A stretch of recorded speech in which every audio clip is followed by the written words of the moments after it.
Stadium in Surprise, Arizona. It's Cactus League Baseball with the Royals hosting the Texas Rangers. Hi, everybody. I'm Steve Physiak. This, of course, is Rex Hudler, and the big news of the week in camp, the re-signing of Mike Moustakas, who set the single-season home run record last year. And he played his first game yesterday, Hud, drove in 2 runs. The Royals won 12-4. But what does his addition mean to not only the lineup, but the clubhouse? Fizz, he's a world champion. He brings a winner's mentality into that clubhouse. Now, we weren't sure if we were going to get him, but we end up getting him. So, Moose, his role really doesn't change.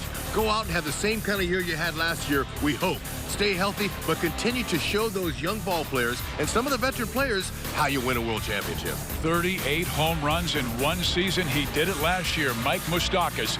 Today, the Texas Rangers and the Kansas City Royals. And when we come back, a tall, lean left-hander Eric Skoglund will be on the mound for KC.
Kansas City is brought to you by Menards. Save big money at Menards on all your home improvement needs. Here in Surprise, Arizona, it's the Rangers and the Royals, and Kansas City is donning home white jerseys with green lettering as well as green hats to honor St. Patrick's Day. It is a beautiful sight because Hud's got a little Irish in him as well. I'll say, there's nothing pumps me up better than a day game, Fizz, but especially when the fellas are donning the Irish green. Nothing better. Well, let's check out the starting lineups for the Texas Rangers, and they'll go with Rougned Odor to lead things up. Then Joey Gallo, who blasted 41 home runs last year. Trevor Plouffe, a guy we saw with the Twins, will hit third. And then Chu, Chirinos, Hood, Tochi, Lopes, and De Leon. And on the mound for Kansas City will be that tall left-hander out of Sarasota, Florida. 6'7", 210 pounds, and he has pitched very well this spring. Had no walks, 5 strikeouts in 6 2/3 innings. Eric Skoglund, Skogie, his teammates call him. Yep, Cal Eldred told me today before the game, this young man here has got a nice potential in him. Fizz, he's figuring out a few things, working on his mechanics a little bit, trying to simplify, and let's just see if he can command a strike zone. And like Cal told me, strike one is his best pitch. Well, it has been this spring, no question about that. He spent most of last year in the minors at AA and AAA. And his first pitch to Odor is off the plate, but we'll always remember his major league debut. He became the third starting pitcher in major league history in his debut to beat a former Cy Young winner in Justin Verlander when he beat Justin 1-0 May 30th at Kauffman Stadium. Yeah, Fizz. Today in the clubhouse, I got to go in there and visit with him in Skoglund. And Jesse Hahn, I introduced myself to him, and we were talking about debuts and how great that was for him. There's a little one right past the mound to the second baseman, but they've got no chance, and then the ball is thrown away. But holding at first base with an infield hit will be Odor. The Royals defensively will have Salvador Perez catching, but there's Mike Moustakas back at third, and he is a terrific defender at the hot corner. Duda will be at first base with Goins and Torres. The Keystone with Gordon, Jay, and Soler left to right. Man, it's good to see number 8 back at that hot corner. Sure is. Tell you, there was a big collective sigh of relief by all the Royals fans that Moose was signed back to the team. Brings a lot of leadership. Fizz also a lethal bat. Yesterday's game, he looked good. He hit the ball hard a couple of times. One was caught, the other one fell. But I tell you, talking with Moose a little bit today, he's got that focus. He wants to win another championship here. That's what's on his mind. Yeah, he said he'll only need about 25-30 at bats to get ready for the regular season. And there's a strike to Joey Gallo, big time power hitter. Not much as far as an average last year. Hit 209, struck out 196 times, but belted 41 home runs. Those young, big, strong guys, they got that uppercut swing. They're looking for the home run ball, that's for sure. Odor goes, pitches swung on and fouled into the glove of Salvador Perez, but no throw. I think Salvi slipped a little bit. Yep, slipped on the chalk. Looked like it on the chalk line for some reason. Yeah, I see that back foot gave away a little bit there. Yeah, that's spring training. There's no need to force anything. He's been cat quick this spring. Outstanding throws to second base. Lost a little weight in the offseason. There's that breaking ball. And you and I remember Eric Skoglund last year when his fastball was on. He was very good, Hud, but it was his breaking ball. And last year's pitching coach Dave Island thought he was slowing up on his arm delivery where you could decode it from the fastball. Well, when you're 6'7", there's a lot of moving parts there. Okay, they're trying to get him to simplify. Cal Eldridge is this year. Eldred, he's trying to get him to just keep his hands right low like he is at the belt, and then simplifying his delivery and just coming across. Last season, he would fluctuate with his set position. He would bring his gloves down to his belt, then he would go up to his letters, then he would go back down again. There was too much movement going on. So Cal's told me today that he's been working with him just to keep it real simple. See how he comes set to his belt, and he's going right from there to the throwing position. Oh, and my goodness, once again slipping was Salvador Perez on the throw, and because of that, the throw sails into left field, and Odor gets another stolen base, and my goodness, they've got to take care of the dirt around home plate. Normally, kidding me, Salvi's going to gun him down, but you know, when you don't have your lower half, you can't throw a baseball. You got to get set, and he did, but I don't know if it's his cleats or what. I mean, I wonder if he's wearing his metal spikes. Let's see. We'll get a look at him. I don't know. Those look like the molded. We'll see. Nothing better than nails. These fields get hard, Fizz, you know, the sun. Now, it hasn't been a real hot spring. Usually, when it's a warm spring, that sun will bake the infield and make it really hard. But this early in the game, there's a little bit of moisture still on the field. And Skoglund has pitched very well in the first 2 batters. He got Odor to do what he wanted to do, hit a soft roller towards second, but it was so minimal that he reached on the infield hit, then stole 2 bases because Salvi slipped. And Skoglund then came back to strike out Gallo on the throw to third. Now he is a 2-1 count to Trevor Plouffe. Yeah, from that look there, it looks like to me that they're molded.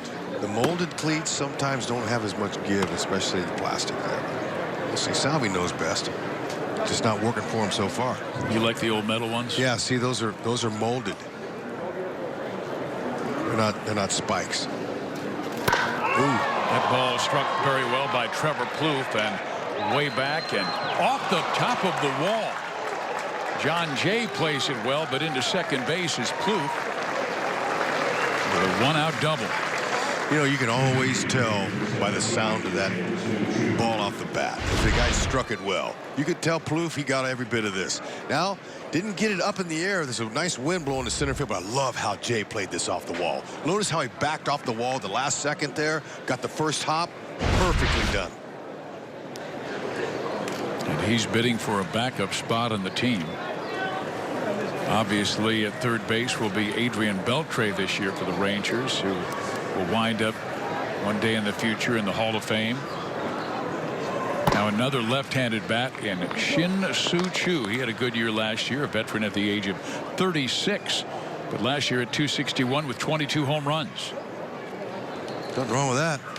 He's always had a good eye, walks a lot.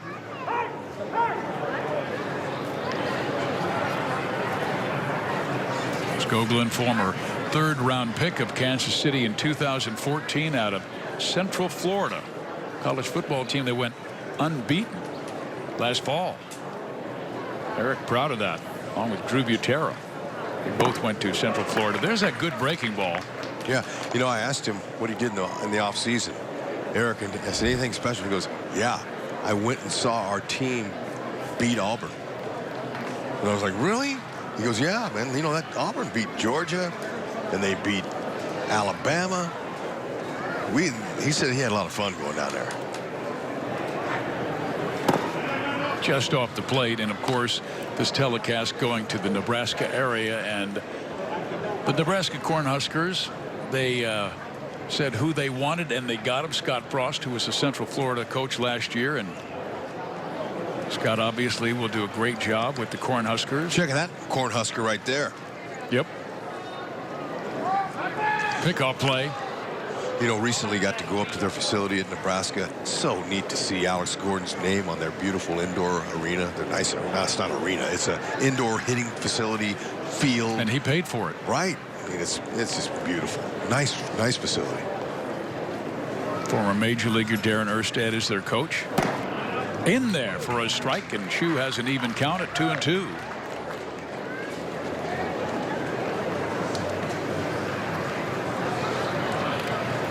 Nice to see a veteran player hit.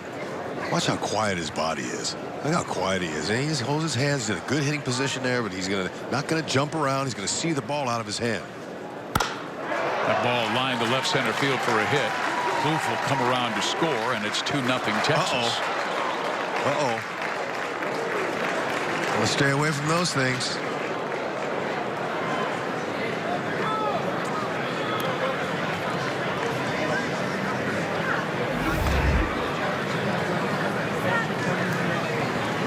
Typically, center fielder has priority over the left fielder and the right fielder. And they haven't played too much together, but you can see Jay's coming in on that. It looks like Alex wasn't sure whether to back off or not. And that's one thing we have not seen in the last several years in the Royals outfield, collisions. So that's a rare sight right there, see. We do remember Alex 2 years ago colliding with third baseman Mike Moustakas, and both suffered injuries in a play in Chicago. Yeah, that was a lot different. That's down the line, out of play. Yep. Chirinos pops it up into shallow right field. And Jay drops the ball. Jay, of course, had priority over the second baseman Ryan Goins, but they haven't played together that often, Hud. Yeah, but you know what? That's a spring training hit right there. There's a high sky. It's all blue today. There's a few little clouds out, but look, Anytime that ball goes up, there's a nice wind about 10 to 15 blowing out like always here. See how Goins is continuing to drift? He's drifting. But see, the thing was that Jay has to be able to call him off. If he's committed to the ball just like he did, he's got to get Goins out of there. You got to call it 10 or 20 feet before you get to the ball. He knows that. Just a weird first inning. No help for Skoglund. And he's made quality pitches to both Odor and Chirinos. Both have gone for hits. And they would have Salvi would have thrown Odor out had he not slipped. Not once, but twice. Weird first inning. Now Destin Hood. Last year with the Miami organization. Played all season long at AAA. Skoglund may have slipped on the mound. Yeah, he's doing some yard work out on the hill right now. Maybe they moistened the dirt a little too much. I've seen a lot of slippage. Nothing worse than that. That's how you get hurt. On his hands, good pitch there, and Hood fouls it back. Kyle Eldred was telling me before the game about Skoglund that he just needs to gain confidence. And, you know, that comes with experience. Wants to be aggressive with his fastball. That's the number one. It's his best pitch. He's got to be able to command it nicely. But he's got to believe in who he is. And that's sometimes the last thing to come when a young man's trying to establish himself at the big league level. Well, he had allowed only one earned run in 6 2/3 innings prior to this one. And there's Cal Eldred, Royals' new pitching coach. Cal certainly found his identity. He was a horse on the mound. Fortunately, I never had to face him. Too short. They get one, but a run will score as Chu comes in from third. Only chance Torres had was to do exactly what he did. On contact, he came rushing in. Pick it short, hop pick, get it over there, see if you can do it. But that was nicely done. Torres, I tell you, he's a nice utility player, Fizz. I like his skills, what he showed last year. The ability to switch hit. He knows who he is. Short, compact stroke, find the hole offensively, defensively. Good, quick feet, nice throwing arm. He does have one thing going up against him, Hud. Options.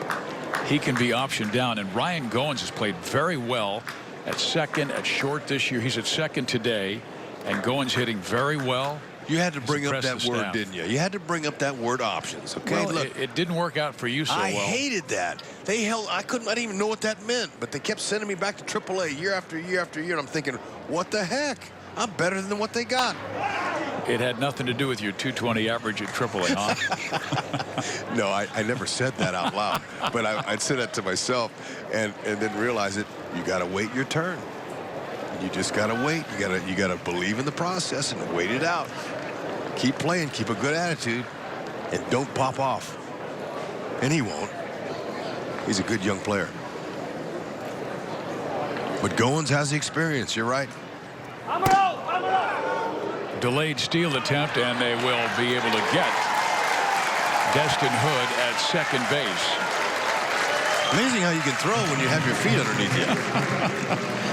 We'll see Mike Moustakas when we come back.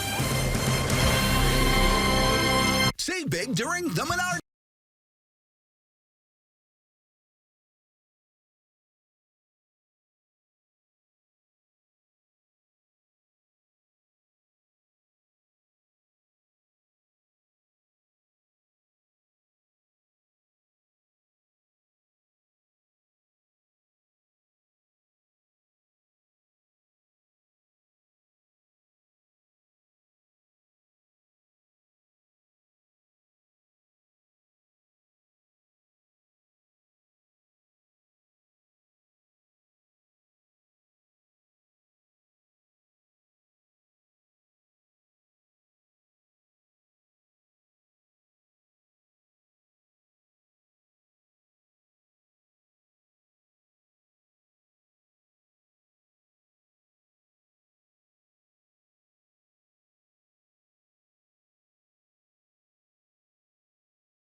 Royals. And let's check out Kansas City's lineup. John Jay will lead things off. Then Mike Moustakas. Seeing field action for the first time. Salvador Perez, Duda, Soler, Gordon, Goins, Torres, and Mondesi. And the 44-year-old wonder, Bartolo Colon. He'll turn 45 in May. This is his 21st big league season. And he can throw strikes. Doesn't throw as hard as he used to when he threw 95 to 98. Now it's 85 to 88, but pinpoint command. Sinker slider, Bartolo Colon. He's outstanding. He's allowed just 3 earned runs over 6 2/3 innings in his last 2 games. 1 walk, 6 strikeouts. Good for him. You know, pound the strike zone with that bowling ball sinker he's got. That's mainly all he throws. And he's got confidence, obviously. A nice Rawlings blue glove. Hit sharply, but Gallo is there to eat it up. And John Jay is the first out.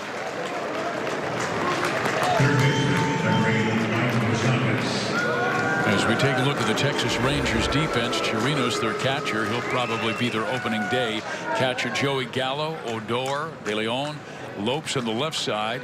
Those are backups. Plouffe in the outfield along with Tochi and Destin Hood. So a lot of their reserves, a lot of their main guys will be going tonight when the Rangers in this ballpark will be hosting the Royals. And there's Moose lining one sharply to right field. Oh, we've seen a lot of that. Good to see him back with the ball club. Kidding me? I watched his stroke and batting practice today, and Moose was lining the ball all over the net. I thought the net was going to come down. Liners to left, liners to center. Look at his short swing with that short striding foot, that right foot. That's the whole deal with Moose. He's got to control that front foot and keep his weight back, and that was well done. Now Salvador Perez. He has had a very good power camp. 10 for 28 with 5 home runs and blasted 2 yesterday as the Royals beat San Diego 12-4. I asked him before the game if he likes Chris Young. He said, I love my friend Chris Young as a friend and as a pitcher. Well, he's caught him, you know, so many times. That ball had top spin on it. Did it really? Yeah. I mean, he crushed it, but with a ball when you hit the top half of the ball and it gets that spin, it's hard to leave the yard. Got it on the hands of Salvi, who pops it up down the line, and Odor can't reach it. Well, Odor was shifted over because Salvi is a pull hitter, so he had a long way to go. And with that bright sun, I don't think Gallo even saw the baseball. He knew it was above his head, but Arizona is a lot different than Florida in spring training. Arizona, you have to deal with the hard infields and the high skies. Florida, you got to deal with the wind. The wind is blowing every day in Florida for some reason. And it has been blowing here in Arizona as well, but more there. There's a shot to right field. That's a base hit. That will get to the wall. Moose around second base. And the Royals are going to hold him up. Look at Mike Jershely, mid-season form, third base coach for the Royals. Moose had no chance of scoring there. He did the right thing by holding him up. But look at this shot. Outer half, right on the outside part of the plate, waited perfectly and shot it like a dart out there, right by Hood. He had no chance.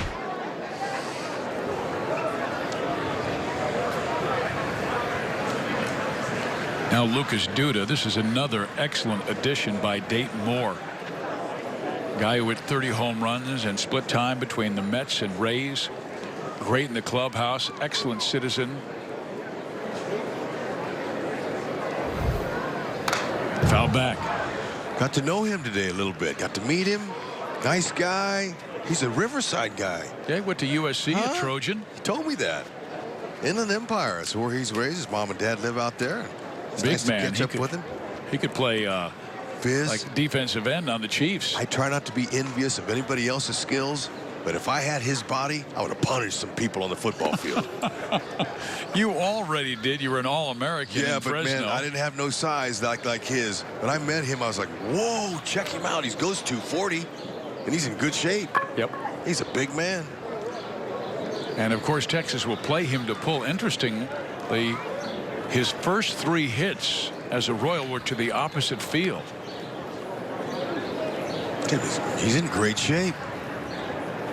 So I'm watching him hit in the cage today, sitting along with Hall of Famer George Brett. And George was telling me about Duda in the World Series. He goes, you know, he didn't have an at-bat that I remember that was memorable. And, you know, that's unfortunate for him because that's what you want. You want that one big at-bat like a Christian Colon. Everybody will remember his at-bat. But he said, watching him down here, he can hit. Well, he smacks that one high and deep, and that ball is way gone. Is it too early to drop a pilot to Bombardier, Fizz? Never. Because, like George said, he has shown George some nice batting skills. Going to the opposite field, like you mentioned, and dead center. That was swung on, gone. Oh. Nothing better than a St. Patty's Day homer with a couple of steaks on, Fizz. Look at that. We talked about his good hip turn, how big he is. Look, he doesn't have to do much but lay them hands on him. Got the back underside. That's a beauty. In the flower patch. The flower garden up there in center field. That's beautiful, too, by the way. Their groundskeepers here do a nice job. Hey, Fizz, you know what I was thinking about, Duda?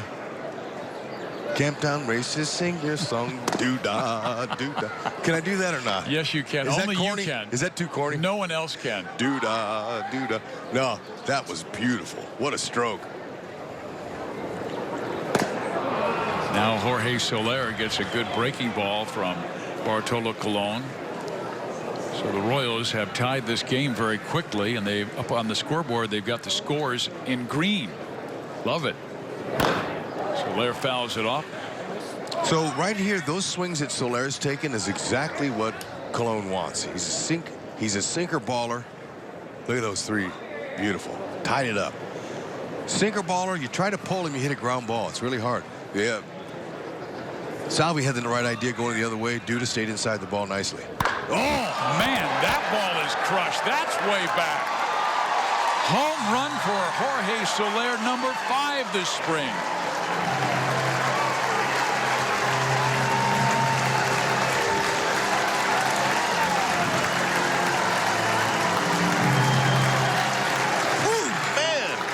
Trevor Plouffe, the left fielder for the Rangers, better check his forehead for tracer burns, Fizz. That ball was not walking. Oh, man, this guy's power is unbelievable. A grown man hit that ball, Fizz.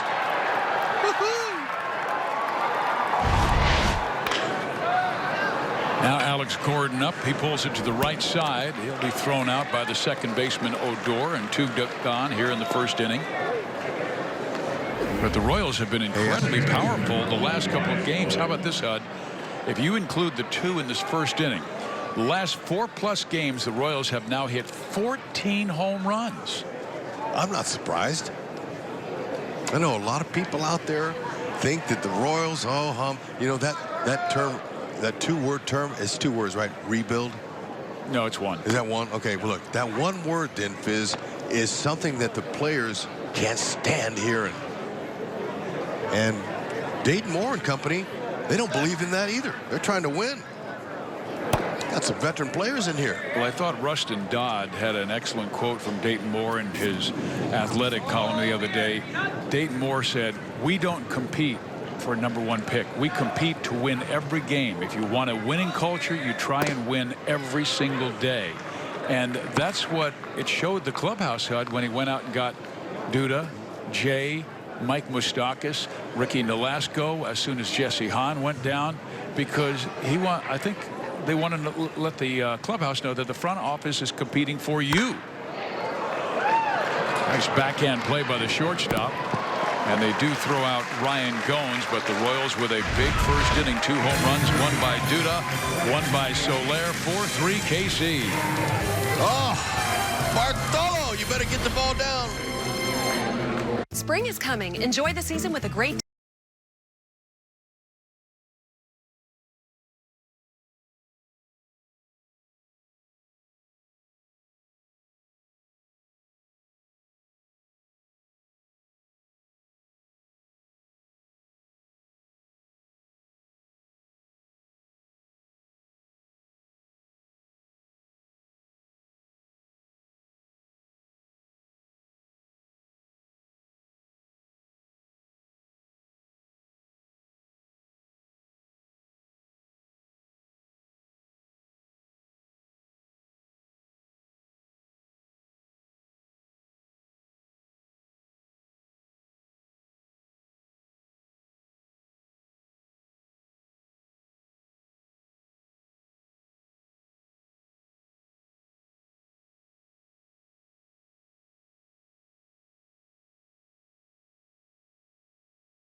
lead over the Rangers, and Lucas Duda, Jorge Soler, both going deep.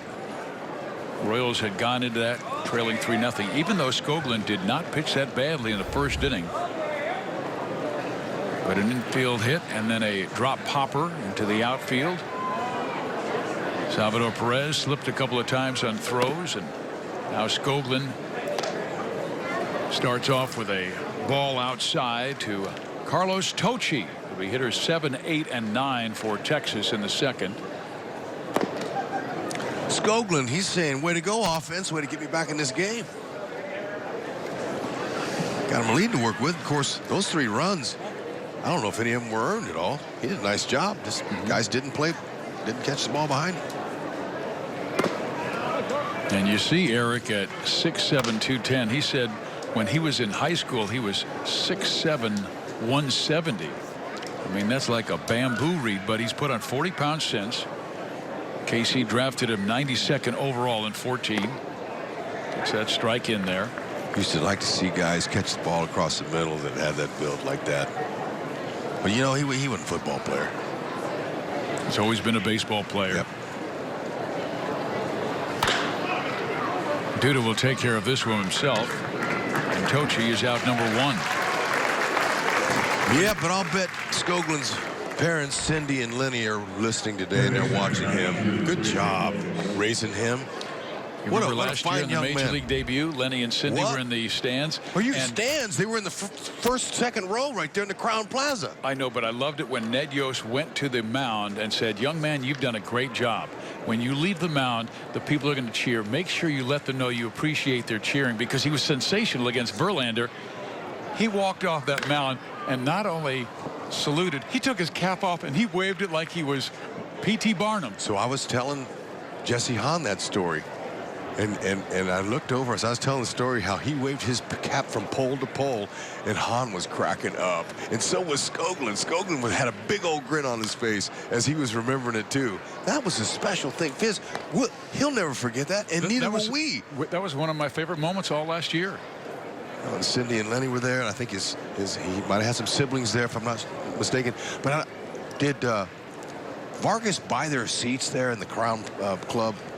Those seats? He may have. He and Jason got very close. As a matter of fact, Jason showed him his changeup grip, and well, Eric was able to get a beautiful pitch on the outside corner, perfectly located for strike 3. Well, watching Cal sit next to Ned behind that screen, Cal Eldred shaking his head. Yes, he's saying that's what I'm talking about. Just go ahead and command that fastball down low. See where that was? Salvi tried to frame it nicely, pulled it up just a hair, but that's some cheese at the knees. And there's the breaking ball you talked about. He's going more with the curve than the slider this year, right? That's what he said. Said he likes the differential in speed. Big change. Occasional changeup. I think what Cal likes best is the fact that he had a rough first inning and the defense was not there for him, but he has come back very sharp, retired the last 3. As you talked about, it's all about confidence with him. You know, and sometimes that's the last tool to come, you know, and I've shared many a time that confidence guy, he's the extra man you bring out there with you. You don't have him, you're in trouble. At this level especially. Tried an off-speed pitch there, but missed low. Michel De Leon, one of their top young prospects, just 21 years of age, out of the Dominican Republic. He's 3 for 21 this spring. And Scoveland gets him on the high heater at 92 miles an hour. 1, 2, 3 in the second.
Rex Hudler with you, and surprise Arizona. The Royals with a 4-3 lead after they blasted a couple of home runs in the first, one by Duda, one by Soler, and now Ramon Torres will lead things off.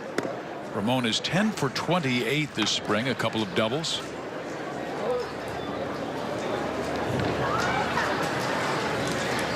Facing a guy who, when he broke into the big leagues, Ramon was only 4 years old.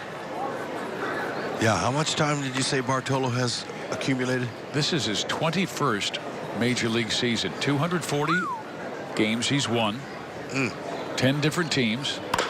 Ground ball right past Colon, and it's bobbled by the shortstop. It would have been a tough play to get Torres, who runs very well. Yeah, late hop at the last minute on the shortstop, De Leon. That's a base hit all the way. Watch how the last minute, whoop, came up on you, got up on the heel there of the glove. Not much you can do. Bartolo in his day was an excellent fielding pitcher. Even though he is a big man at 5'11", 280. But a 4-time All-Star, American League Cy Young Award winner in 2005 with the Angels. But if he makes the club, Hud, that tells you the lack of depth that Texas has in their starting rotation. Well, it all depends on if Jeff Bannister wants to go with 6-man rotation. They've talked a little bit about a 6-man rotation. If they don't, I don't know what his chances are of being a long man in the bullpen. Their ace, of course, is Cole Hamels, who was an 11-game winner last year, and they acquired Matt Moore from San Francisco and Doug Fister, a free agent.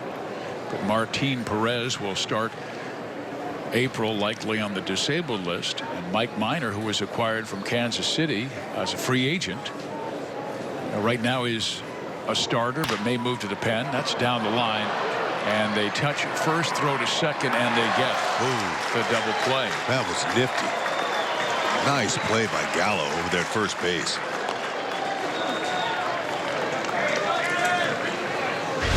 That was showing some third base hands there. Check him out. Now he's able to touch the base. And look at the sidearm off-balance throw. Perfectly picked over there by the shortstop, De Leon, and made a nice tag. Bartolo Colon, ground ball pitcher. That's what he wants. Wonder how many double plays he's accumulated in his 21-year career. I do not have that number. No, and I wasn't asking you to get it, but I would imagine it is a huge number. Now John Jay gets the off-speed pitch. Now, when he first came in with Cleveland, he threw 98 miles an hour consistently for several years. He was a power pitcher. And you know how he developed his arm strength, right? Growing up in the Dominican? Throwing it, was it rocks? But rocks at like coconuts. In the trees. I mean, it sounds like, wow, really? But yeah, kids do stuff like that. And he wasn't playing baseball, but a neighbor who did coach a team was driving by and said, man, who is the kid with the arm? Right. And he's just out having fun, passing some time. We didn't have cell phones back then. Again, he tries to tease John Jay just off the plate, 1-2. Have video games to take your time to play. You go out and throw rocks at coconuts, knock them out of the tree. Become a big leaguer and a Cy Young Award winner. The 1-2 pitch. John Jay goes to the opposite field, but Christian Lopes is there and throws him out. When we come back, we'll talk with last year's hitting instructor, now our bench coach, Dale Swaim.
Got Rex Hudler, Royals leading by 1. We're joined by Dale Swayman as we take a look at the coaching staff changes. Terry Bradshaw, the new hitting coach, Cal Eldred, the pitching coach, Mitch Myers at first, Vance Wilson's the bullpen coach, and Dale Swaim is now the bench coach. And Dale joins us.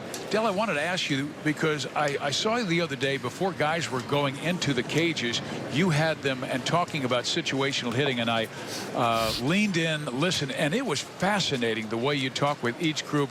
What did you want to communicate with them? Because it's the first time in my tenure that I've seen that happen. Well, I think it's you're trying to educate guys on how a game is played and how a manager manages a game with the bullpen, and understanding the difference between scoring first, adding on late, scoring a third run, difference between scoring 4. You lose basically 70% of the games if you only score 3, and you win 70% of the games if you score 4. Adding on runs, understanding, the parts of the game, the first 3 innings, the second 3, and obviously the last inning, last 3 when you can use your bullpen different. A lot of players, you know, I played 18 years, and we play, and we don't really understand really what goes on in a bullpen and who can throw and why they're throwing this inning. But it's just educating to understand if you have a 2-run lead and in the 6th inning to get that 3rd run in and situational hitting, guy in 3rd base, less than 2 outs, you got to get them in instead of thinking about home runs all the time. You got to get these runs in to add on and then to keep the right guys coming in your bullpen all the time. Dale, this is an era, though, where they want to have their swings up, uppercut swings, getting that spin rate on the ball, leaving the ball, launch angle, all that stuff. There still is contact out there. Well, yeah, you know, we won the World Series because of contact. Goins is here, and we played in the playoffs that year with Toronto, and you know, this guy was like, geez, we couldn't strike you guys out. Well, that was part of our philosophy. If we weren't going to walk much, we can't do both. So we're going to have to put the ball in play, and that's the way you do it with men in 3rd. You've worked your butt off to get a guy in 3rd base in less than 2 outs. We got to get that guy in. We got to battle. We got to put the ball in play and see what happens. But yeah, I mean, it's obviously another era of baseball that we all know about launch angle, and I don't even know what a launch angle is, to tell you the truth. But all I know is it's just getting a good pitch and getting the ball up in the air, and that's what you want too when you got a guy in 3rd less than 2 outs, because everybody plays the infield in now. People don't play the infield back like we did 5-10 years ago in the 1st inning. Guys play the infield in right away. So the bottom line is getting the ball up in the zone to where you can get the ball in the air and not hitting the ball on the ground in certain situations. So situational hitting, you can look back in the course of a game or a course of a week and you get lost 2 or 3 games just because we didn't get guys in from 3rd base in less than 2 outs. And Dale, I wanted to give an example to our fans that you gave to your players. You had a group, and Jorge Soler was part of that group. And you said, hey, Jorge, well, let's say we have a runner at 3rd base, less than 2 outs. Alex Gordon's on deck, and Andrew Miller is warming up in the bullpen. And you basically asked him, what is your job? It changes at that time. Well, yeah, I mean, you know, you got to have awareness. A lot of that meeting, too, is if you heard me, I was talking about being aware of the situation, and whether it's maybe a 3-0 count in 2nd and 3rd, you got a left-hander up with Andrew Miller or that team's left-handed specialist warming up in the bullpen. Well, you know that guy's getting them, so you have to take advantage. Instead of setting a double play up, you got to be comfortable swinging 3-0 and driving those runs in yourself. Well, Dale, thank you very much. We had 3 quick outs. We apologize for that, but great job. Thank you. Guys. All right, thanks a lot.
Air Force Base, and the Blue Angels are in town to put on a show. And my partner Rex Hudler had a chance to fly with them, and well, it was interesting.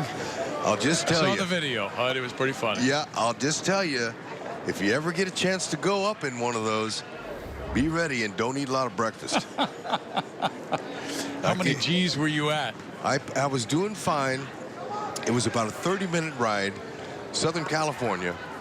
Beautiful. He took off and he went straight up. It was like a roller coaster, not on rails. and it was unbelievable. I was whooping and hollering, going woohoo, until he flipped it over and started flying upside down for about 10 minutes, and then he flipped it back over again. Something didn't feel right inside. Okay, then let's move on. Then he's got to pull. Mike Moustakas with perhaps greeting the Blue Angels with his first home run of the spring. Oh, that was nice. What a beautiful swing. I like his running. You know what? That's Trot is in mid-season form. Trotting the bases with confidence. You know, yesterday's games, he was swinging early in the count. I like the fact he's being aggressive. Go ahead. That ball is right there, a center cut. Look at him. Goes back, comes forward. Moose is in mid-season form, Fizz. That's beautiful. Well, we talked with Dale Swaim in that last half inning, and I remember Dale telling me last year, he said, of all the terrific hitters we have, Mike Moustakas has the best hands. He has the ability to manipulate the bat better than anybody, and he showed that last year when he started going to the opposite field. A couple years before that, maybe it was 3 years ago, where he made that huge adjustment. Went to Venezuela with now quality control coach Pedro Grifal was the coach there in winter ball. Moose went down there. He didn't want to be embarrassed anymore. I love it. He went down there and worked on his opposite field stroke in Venezuela. Went all the way to the third world country to work on his craft, and came back and said, you know what? I'll show you what a complete hitter is. Bam. First hit of the year, left center field homer at the K. First time he had ever done that. All of his home runs prior to that, he'd either got to center or to right field. Salvi flies out to right. It's great. Man, I'll tell you what. And he's going to be hitting higher in the order this year. Watch out. Well, when camp began, and we talked about this, the fact that, my goodness, the Royals really need a productive left-handed bat. And then Dayton Moore goes out and gets Lucas Duda, and then follows that with John Jay, and then gets the Royals single-season home run king Mike Moustakas, and all of a sudden there's more balance in the lineup where you can go left, right, left, right, left, right, where you're not going to get boxed in late innings by a bullpen. Salvador Perez from the right side, Whit Merrifield from the right side, even Paulo. Look, they're no slouch either. What did Whitley hit? 15 homers last year? Close to that, maybe a little bit higher. I mean, Salvi, you know, they've got some good balance power-wise. Oh, and I forgot Soler. And you also mentioned the fact that you can't remember a Duda moment during the postseason. Yeah, George, I didn't finish my story. Well, okay. Remember Game 4 of the LCS against the Cubs? He drove in 5 runs, and that finished off the Chicago Cubs. Yeah. No, but this was just the World Series. And George Brett was telling me the story, saying, you know what, I really didn't, you know, he didn't have anything that stood out. So I'm wondering when we got him, well, I wonder why we picked him up. And George says, now I know why. This guy can hit. He had 17 home runs for the Mets last year, then acquired by the Rays, had 13 more with the Rays, and the new ball club, his batting average did go down, only hit 175 after hitting 246 with New York. Here's the 3-2. Lucas rolls it to the left side, and a flip across his body. That's a nice play by Christian Lopes, and Duda is the second man out in the third. Let's take a look at Jorge Soler's home run from the first. Oh, Fizz, I'm going to tell you what. That is short and compact. Look at that left foot. Man, I wish I had my telestrator here today. I could draw some circles and some lines and let you see how he keeps his body under control and throw those dangerous hands. It's an extremely strong young man. And I believe he hit that out of the Soler system, Fizz. I'm glad you said that. So you've got Duda, Camptown Ladies sing the song, and you've got Soler system out of the way. And I've gotten a yellow card and a red card for both. From Steve Kurtenbach, our director. So I am out. But Jorge was an interesting story. I read a great article written by Maria Torres, the new Kansas City Star beat writer. And she said Jorge was very depressed after last year. And he only hit 144 with the big league club, so he went back to Miami, hired a hitting coach, Mike Tosar, who was the guy very responsible for Yonder Alonso going from 9 home runs to 28 last year. And as you talked about, a shorter, more compact swing from Soler. Yeah, Maria, she's a great ad as a beat writer. She's fantastic. That was a great story, Fizz. I'm hanging out in Kansas City with my family. I'm reading this story and I'm thinking, you know what? Good for him. Look at that. Now he's reaching out as a breaking ball, but he's able to touch it and find a base hit.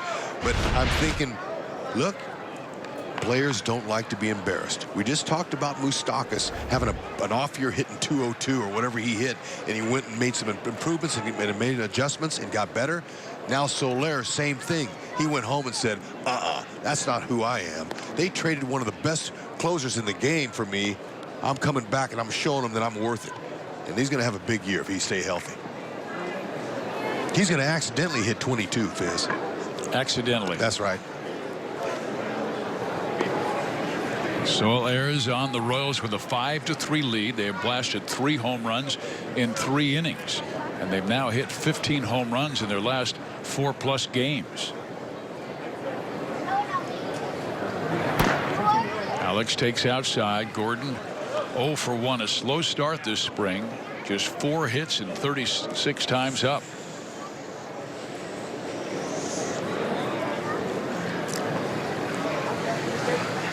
Had a chance to get to know Terry Bradshaw, hitting coach, last couple of days. Talked with him about Alex. He said, you know, Alex just hasn't found his stroke yet this spring. He's working on it. Trying to stay inside the ball, shoot the ball around. Bradshaw, I like him. Student of the game of hitting.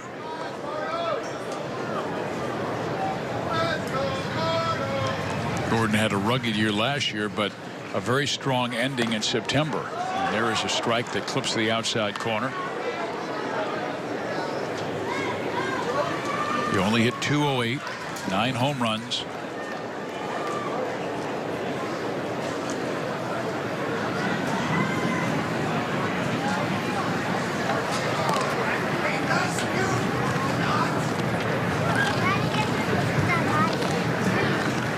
How difficult is it for a hitter to change, Hud? Because I don't know how many hitting struckers you had in your 20 years in pro ball. Had a lot of good ones, but it wasn't their fault. I can't blame them for that. Haas a career 262 hitter. No, but look, different philosophies. No, they did. Hal McRae was one of the best. I had him in 2 teams. He would carry home plate around with him, and he would carry 3 balls in the back of his pocket. And as he carried all day long, he would carry the plate around, and he would set the plate down. He would put 1 ball in the far right corner, 1 in the middle, and 1 on the inside corner. And he'd say, see, here's where you're making contact. Same swing, inside ball, start your swing earlier. Middle ball, stay in the middle, same swing. Wall outside, same swing, gotta wait longer. And he would put that in your head, just like Swain was talking situational hitting, like you were talking about with him. You have to put that in the hitter's mind. 90% mental this game is. You have to be able to focus on that and think a little bit in the downtime when you're practicing, and then react when you get out there and are trying to perform between the lines. But you got to think. There's a thought process in there, and McRae was good at that. I loved Rod Carew, Hall of Fame hitter. Son got him there. Rod Carew was fantastic. He was, again, a situational coach. He would get out there if we weren't hitting right. He'd have everybody, the starting lineup, show up at 3 o'clock in the afternoon, and he would pitch batting practice, and he would say, okay, runner on first base, nobody out. And he would throw the ball, and we had to react to the situation. Okay, runner at second, nobody out. What are you going to do? And he'd throw it and try to get him over, just to put that in our mind. So when the game came, you could situational hit. So important, just like Dale was talking about. Dale Swaim said in 14 and 15 we were one of the best teams in Major League Baseball at productive outs. Well, Gordon takes one on the outside corner, but Mike Moustakas belts his first home run in his return to the Royals. No doubter. Did you know?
Brought to you by Surprise, Arizona and Surprise Stadium, ranked the best spring training facility in the Cactus League by USA Today. And by Missouri Lottery. Every ticket played gives back to Missouri schools, so play it forward with the Missouri Lottery. Beautiful day. Mike Moustakas has gone deep. The Royals up by 2, and is indeed true that Surprise Stadium, and what they did was review trackers examined how fans felt about 4 aspects of their visits: the facility, family friendliness, food, and the fan experience. And Surprise Stadium #1. Believe it. Fizz, seeing the shots of the cacti out there, does that do anything for you? I love the cactus. Those swirl cactus are unbelievable. Some of them are like 40 feet tall. They're the giants of the desert.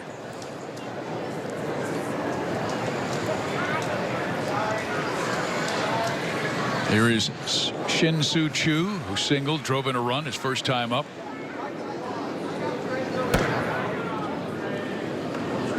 You know, back home, listening to the game on the radio on 610, hearing the birds in the background, that tells you exactly where they are. Spring training, that's the only place that ever happens. Fouled off. Stadiums across America during the season, you don't hear birds chirping, do you? I never admit at home listening, but... Well, a lot of times it's because you have 5,000 to 8,000 fans rather than 38,000 to 40,000 fans at Kauffman Stadium. Yep. Ballparks. Choo swings and misses at a high fastball by Skoglund, and boy, has he been sharp. Since giving up 3 runs in the first inning, he has now retired 8 straight. Go ahead, Skogie. Look at the high cheese there. 5 punch-outs on the afternoon. There you go. Beware of the flying baseball, though, Mr. Birdie. There you go. There's the chirper.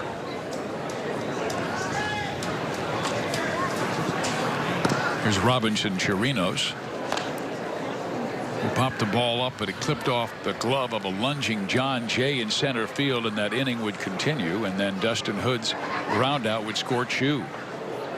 Texas's 3rd run. That ball is launched high in the air, down the line. Alex chasing, and it is a foul ball.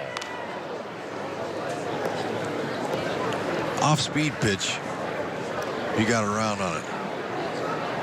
And that's one of the pitches that he really wanted to approve, and former Royals lefty Jason Vargas helped him out.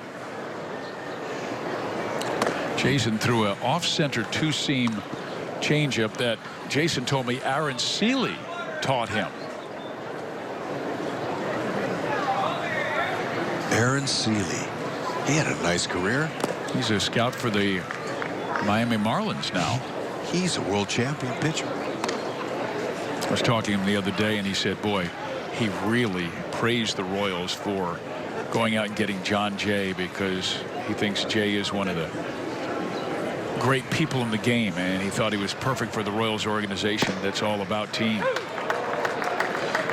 That's right. They are well scouted, these young players that come in here. Now, of course, he's a veteran player, but all of them are young to me. But these young guys that have a good... Bartolo Colon is young to you, Hud. That's right. But look, Fizz, you have to be well-rounded to wear the Royals uniform. That means off the field, good clubhouse presence, all those things. And Jay, Duda, and some of the veteran Goins, they all have that. 6 strikeouts now for Skoglund. Go ahead. Nice placement. That's off the dish, too. That's right. That's a good strike. When he was drafted, he drew a lot of comparisons to Chris Sale, only because of his tall, lean lefty physique. He does not throw as hard as Chris. But I remember talking with our assistant general manager, Scott Sharp, in New York about Eric, and he said he reminded him a little bit of New York lefty Jordan Montgomery, who's pretty good. Yeah, you know, facing guys that were 6'7" and above, the skinnier they were, the harder they were to pick out. Those arms and legs that come moving at you as a hitter, that's distraction.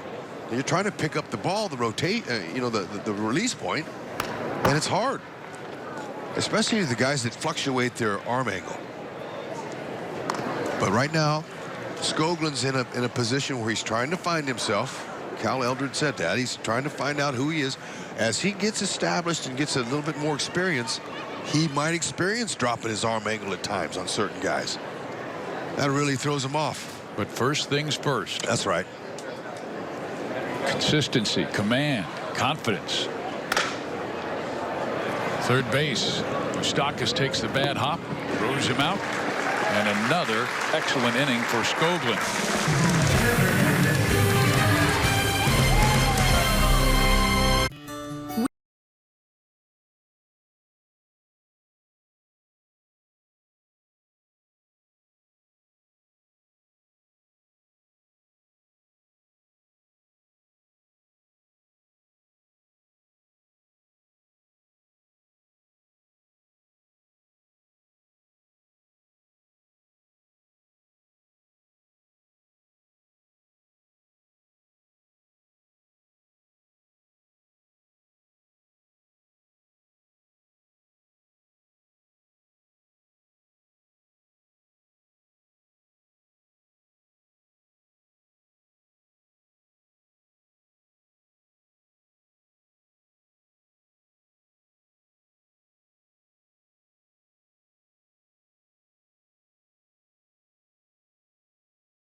Stadium here. Royals on top 5-3.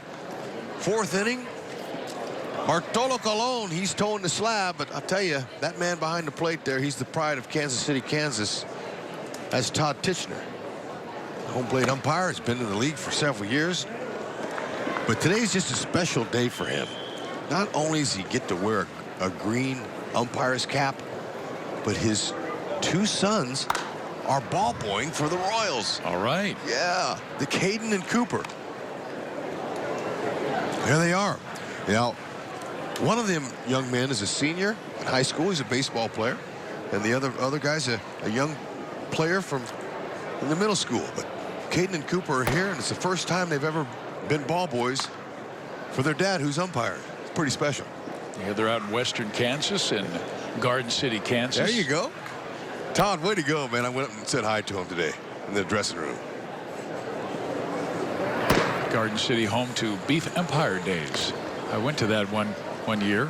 Really? What's that all about? Oh, it was fantastic. They had rodeo. They had all kinds of demonstrations, agriculture demonstrations. You know, I went to Kansas State, so we got out to Dodge and Garden Way. Fantastic. Ryan Goins looping it into right center field, and that ball's going to drop. Goins going to second base, and he will make it with a double. That's right.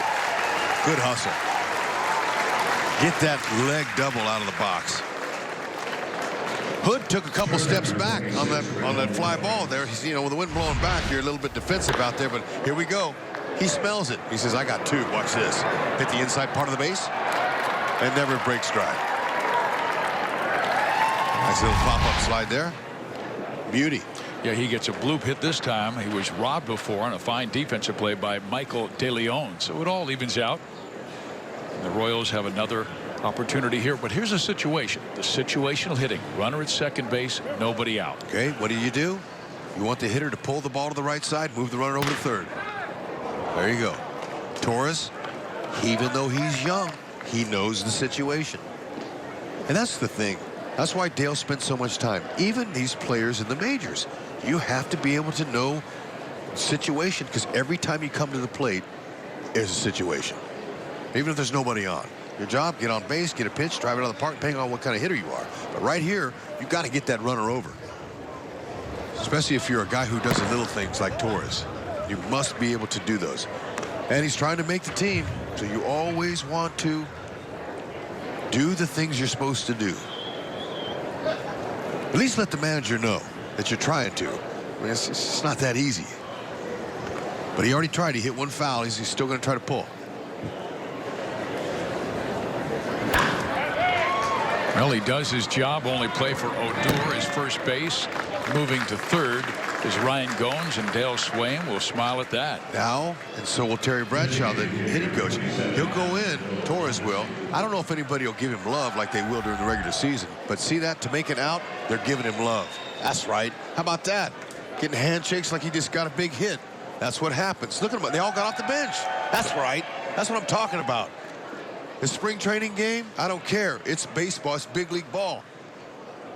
You train yourself. Get up and get that. Give him some love, just like they're doing. I like that. And now you've got action guy at the plate, Mondesi, who's one of the team's better bunters. Well, with the infield in and the wind blowing out and Bartolo pitching, swing away. There is strike one. Those are elements that you think about. He's in the on-deck circle. Mondesi, he's thinking that. Okay, the infield's coming in. I got Bartolo out there who throws pretty meaty pitches. I'm going to look for something and drive it up the middle. Deep, maybe sack fly or better. Now he's down in the count 0-2. Must shorten his swing.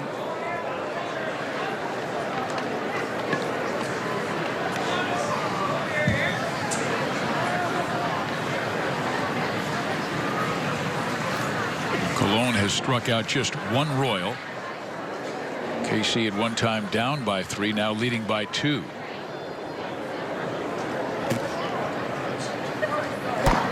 In there, strike 3 calls. That's a case of just thinking a little bit too much there. Bartolo's a veteran. He's going to come right in there. Sinker. That's what he does. Yeah, that's a sinker. Beautiful. That's it. And he does that a lot to left-handed batters, where he's told me in the past where he will throw it at the batter's hip and just believing that that two-seamer will then trace back, cut the inside corner like it did to Mondesi there. Yeah, that's just natural movement. Now John Jay to left field. Making the catch is Trevor Plouffe, and that does it for the Royals. They do not score after getting the leadoff double. Spring is coming. Enjoy.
Gave up 3 in the first inning, but pitched very well and shut out baseball second, third, and fourth. A total of 6 strikeouts. And he was working it both with his fastball, his curve, and his change.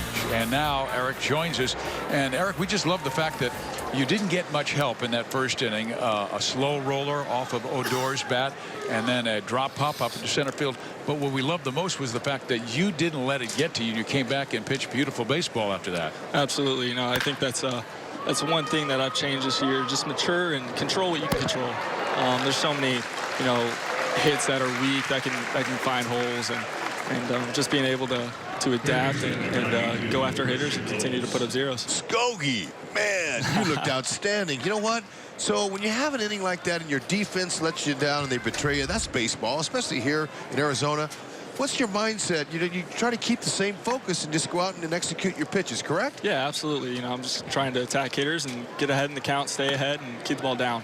You know, your new pitching coach said that you're trying to, you know, gain confidence and you want to find out who you are. So the big question that I asked Cal Eldred was, well, Cal, who do you think he can be? And Cal, he was a little bit stumped by the question. And so I'll ask you, Eric, who can you be? You know, I can do both, man. I just want to come out here and compete and help this team win any way I can. And if that's starting, absolutely, man. And if it's coming out of the bullpen, I'll do that as well. But ultimately, man, I just want to come out here, attack hitters, keep the ball down, keep this defense in the game, and you know, help this team win. Eric, the one thing I noticed was you're bigger this year, and I'm talking about your back. I mean, it just seems like your fastball command has been outstanding. What did you do in the offseason to get ready for this spring training? Man, I worked hard this offseason. I really made it a challenge towards myself. You know, I lived on my own for the first time, and really tried to emphasize on, you know, getting my mobility in my hips and staying healthy and continuing to, you know, to log in as many innings as I can, and you know, working out 3 times a week as well as yoga twice a week. And you know, I think that's definitely helped me, you know, get to where I am right now, and it also puts confidence in myself and to come out here and produce. You mean you did hot yoga? I did. Are you surprised? How could you embarrass yourself and say that on national TV? I'm comfortable with it, baby. I'm comfortable. Believe it. 3 days a week, I don't miss it. Oh, man. Hey, Skogie, I wish, you know, I would have did that when I was a player, but still, why do you do that? I mean, tell me what advantage yoga gives you as a baseball player. Honestly, man, it's just it's a workout in its own. It's absolutely a butt kicker, and you know, it definitely gets your body going, and it gets you a lot of mobility in your hips, and that's where I have a little bit of trouble with, and yeah, and I think that definitely helps, man. And nice catch. And then yeah, that's about it though. Just getting the mobility and staying strong in the legs, and it's definitely helped me. Eric, thank you very much. The inning is over. We've got a commercial break, but great job today. Absolutely. Thanks, guys.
As he had a good day on this Saturday. Royals lead at 5-3.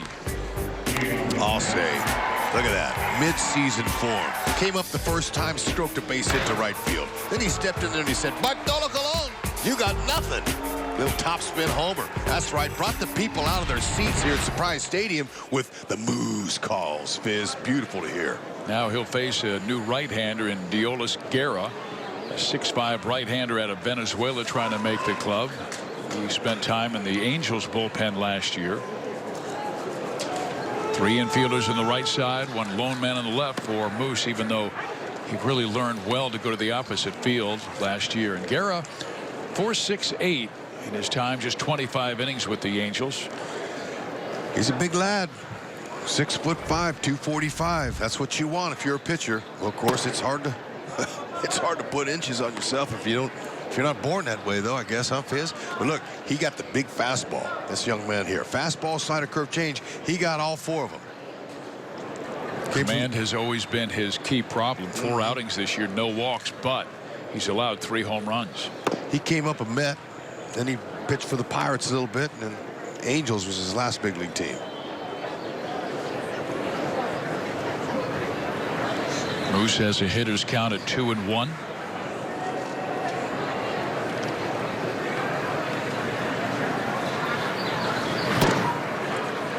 Mike had the 1 game down at minor league camp, and then yesterday was the DH, and then in his 3rd game he gets to play third base and hit. Yeah, and you know, I asked him about what was your spring training like? Foul tip into the glove. You know, that was a left field swing there. He was trying to play that ball out there in left field. I said, so what was your spring like, Moose? You know, were you in Scott Boras's camp or anything? He goes, no, he has his camp down in Newport Beach, but he went to Pepperdine, worked out there. That's up near L.A. and a little closer to home. Salvador Perez is 1 for 2 today with the double. But Moose said he had his normal routine in spring training. That's why he's on the ball like he is. If he hadn't done anything all spring, he would be off. He wouldn't be as sharp as he is now. He's crisp. His swing looks in mid-season form. Fantastic for him and the Royals. There's a line drive smoke to left field. That's a fair ball. It'll bang into the corner, and Perez will have his 2nd double.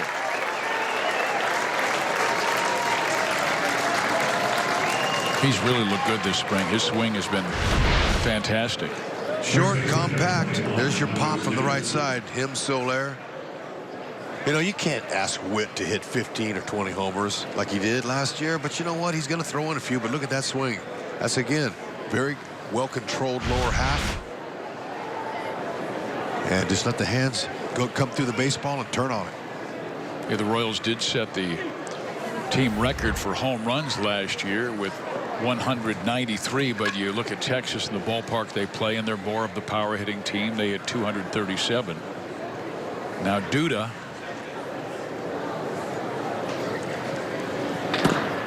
He launched one about 430 feet to dead center field for a 3-run home run his first time up.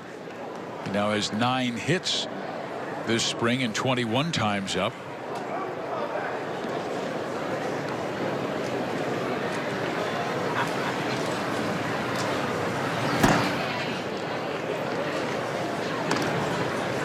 His fastball has been between 93 and 95.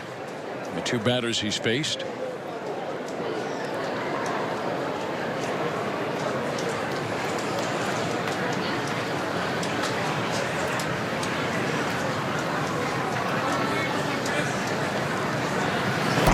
And Rex, with just 2 weeks to go, what are still some of the question marks the Royals need to answer before that opening day against the Chicago White Sox at 3:15? Well, fortunately, the positions have played themselves out already. There's a utility spot that's open. They know it's between Goins and Torres. Pretty much depending on how many outfielders they want to carry, how many infielders they want to carry. There's 1 or 2 spots there. But really, the whole question mark for me and most people are how you're going to formulate the bullpen. And the bullpen is always the last element that comes. After listening to our Hall of Famer Jeff Montgomery for years, tell us and talk to us about the great bullpens that they've had over the last few years, that how that's the last thing to come on the team. Always, even when they have all the pieces. They're missing 3 or 4 different pieces, but they have them. They just got to find out who's going to be slot where. But I tell you, I like their offense, Fizz. When they had their years they won, they averaged like 3.5, 3.7 runs per game. And that's all they needed. And the pin would shut them down. But there's your candidates right there. And there's some good arms in there. They just got to figure out who's going to be there. The front office does. And then those players have to figure out who's stepping up. Who wants to be the guy? That's where competition really comes in. And that's why in December, Dayton Moore very aggressive in the Rule 5 draft, trading up to draft Birch Smith and Brad Keller. Birch pitched a shutout inning last night, but Brad Keller has looked outstanding this spring. Yeah, there's several. And I'm hoping that we get to see a few more this afternoon. Like I want to look forward to seeing Mike Broadway. Big guy who throws hard. And the sidewinding lefty, Tim Hill. That's who I'm hoping we get to see. Now, he is scheduled to pitch today, but we'll see. We still got a lot of game left. And there are those names again. And we'll have the game tomorrow in Chicago against the Cubs. And Birch Smith will be throwing, along with Kevin McCarthy and Glenn Sparkman. Danny Duffy will get the start. Okay, well, I talked to Herrera this morning. I said, who's going to be your buddies out there this year? Well, he said, man, we got some hard throwers. That Peralta, he says he'll throw mid-90s, maybe a little upper 90s. And, you know, Ned, most managers like guys that throw hard because, you know, it's hard to replace the strikeout late in games. When you bring a reliever in and he's got runners on base, they want the strikeout. So those pitchers that have that ability to throw hard usually have an advantage. But you got to throw strikes. So Laird 2 for 2 today with the home run and single. And he takes it tight. Soler, not just does he look different physically this year because he's trimmed up. He means business. He looks confident. He has more presence about him. Last year, he didn't have much presence, and sometimes that happens when you join a new organization for the first time. You're not real confident because, you know, all the guys he ever knew were with the Cubs, and he comes to camp with the Royals and he's trying to find himself. And then his rib cage injury, that didn't help him any. And he changed his diet. He's lost 20 pounds. He's at 6'4", 215. He said he feels like he's running better.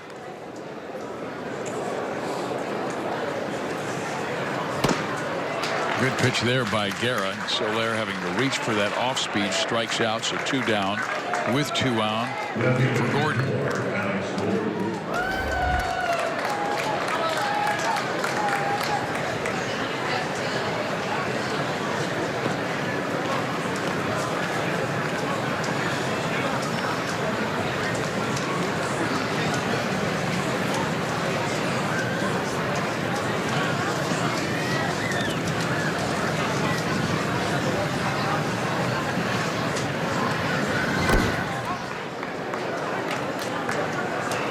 Be nice to see if Alex could, you know, hit the ball hard. Just get him a little confidence going here in spring training here. He has a little bit slow, like you said.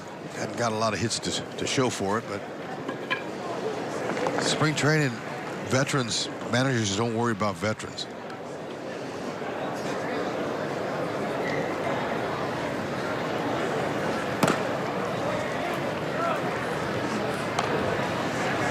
Worked all off-season in the cage with former Royals hitting coach and star player Kevin Seitzer. Did some work with him. Just told me he tried to, you know, work on picking up the ball and having a game plan before he goes to the plate. That's a big thing for him, he said. Yeah, he's always had a home in Lincoln and a home in Kansas City, but they're spending more time in Kansas City, allowing him to work at that great hitting facility, Mack and Sites. 2 on for KC. Here in the bottom half, number 5. Royals leading by a pair.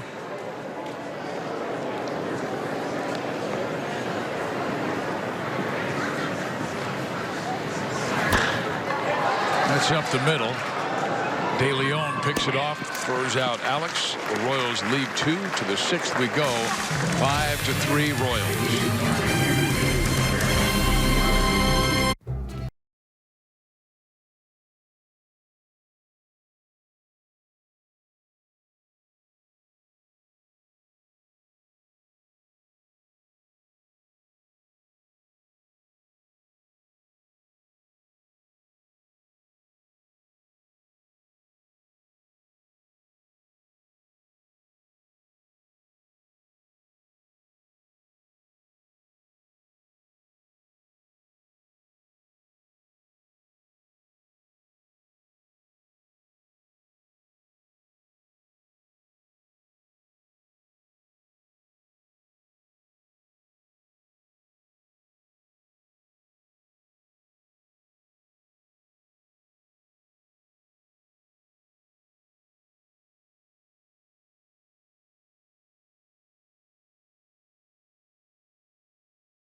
Mike Moustakas playing the field for the first time, and man, does he look good. Swinging twice, a single, and then a long home run to right.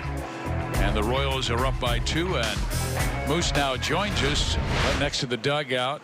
And Mike, I wanted to ask you about being back with your ball club. I mean, it's delightful to have you back, but now you're 29 years old. You're one of the leaders, but what is it like to feel so comfortable coming back to the place you started in? It's unbelievable, Piz. You know, being able to come back here, being able to come back home, and you know, have that comfort feeling with knowing everybody and knowing this organization and knowing what we're trying to do here. It's definitely amazing, and definitely happy to be back. That's for sure.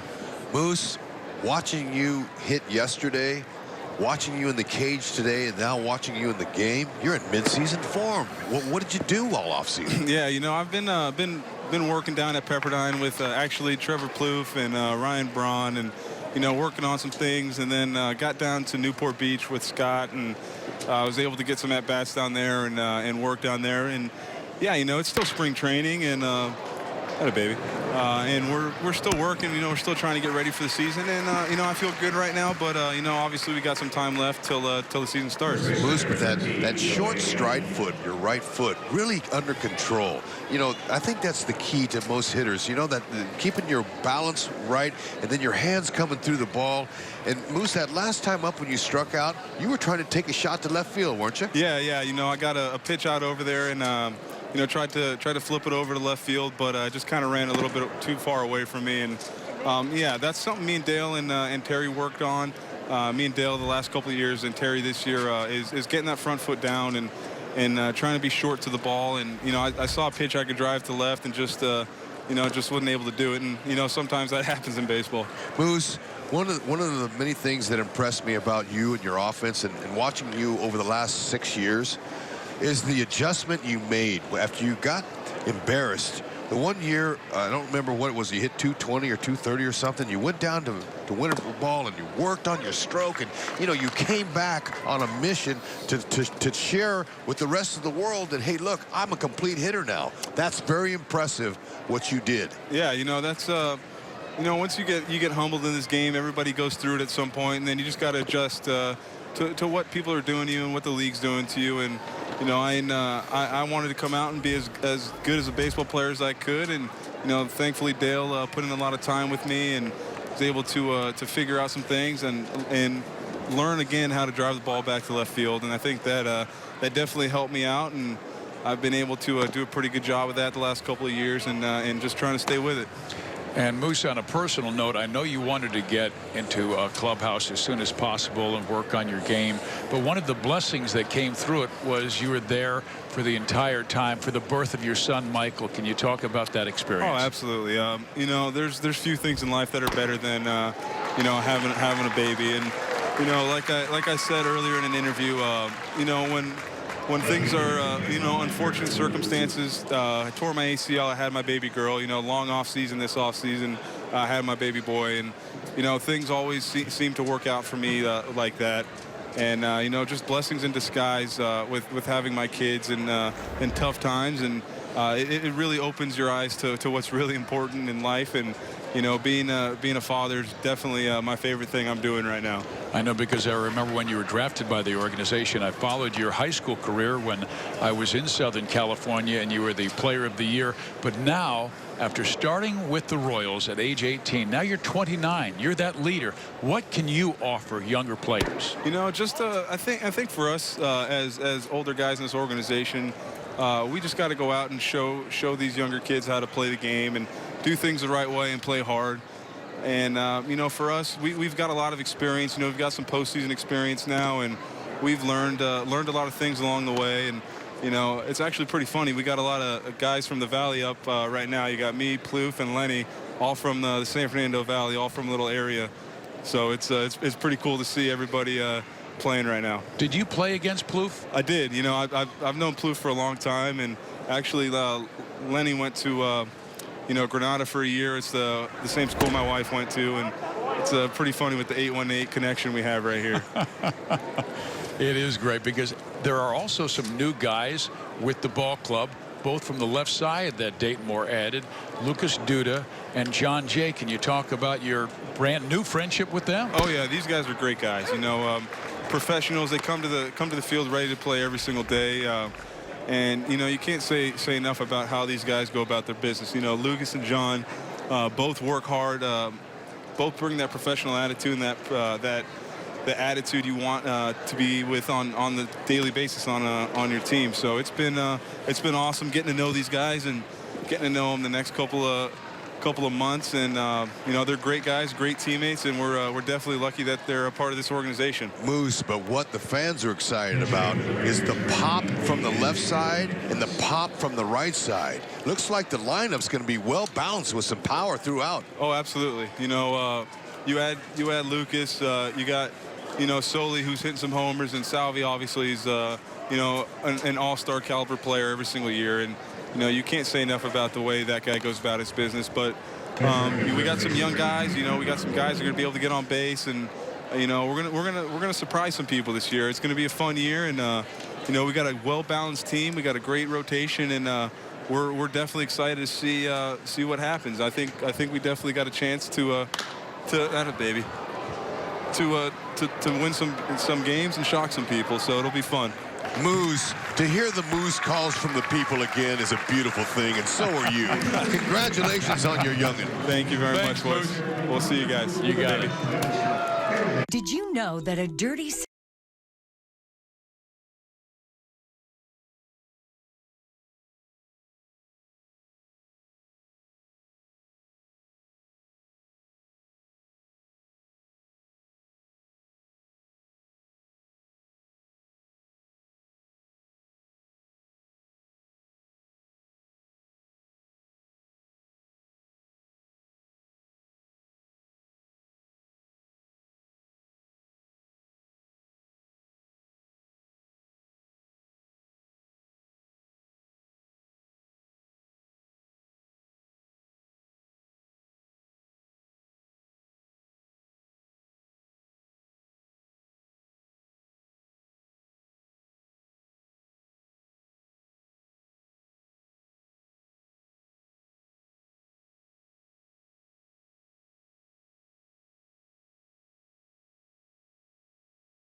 right around the corner. March 29th, a 3:15 game.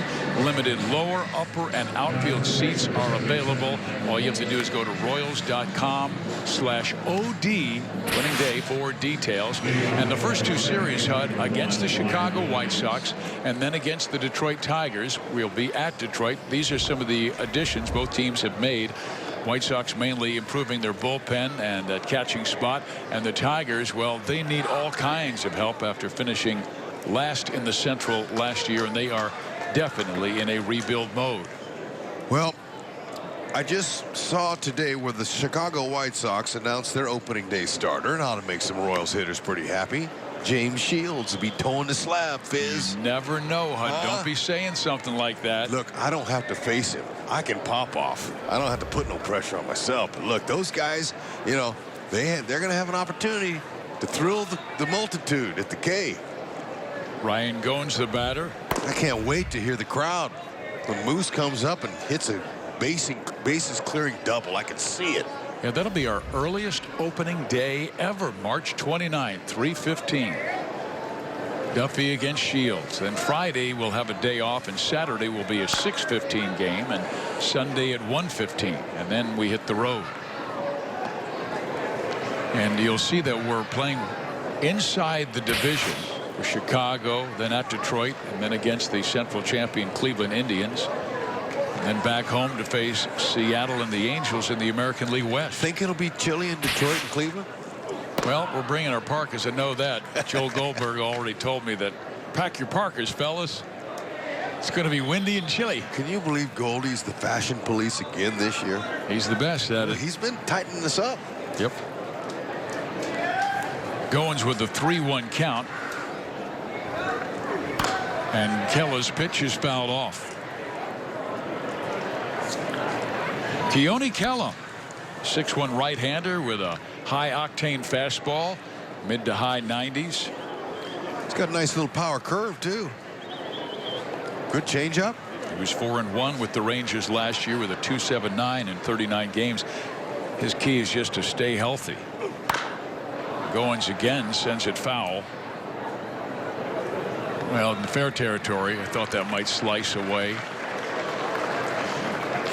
But Kela has missed 126 games the last 2 years due to injury to his right elbow and right shoulder. Texas kind of rebuilding with the power in the West coming first from the world champion Houston Astros, and the Angels much improved. So is Seattle. Texas might be picked to finish fourth in that division this year. Well, you know, all of the quote-unquote experts in the game that predict where teams are going to finish, they don't have a clue. Baseball is the strangest game out there. You can predict all you want, but until they play the game 162, you don't know. Names are important, but paper doesn't win you anything.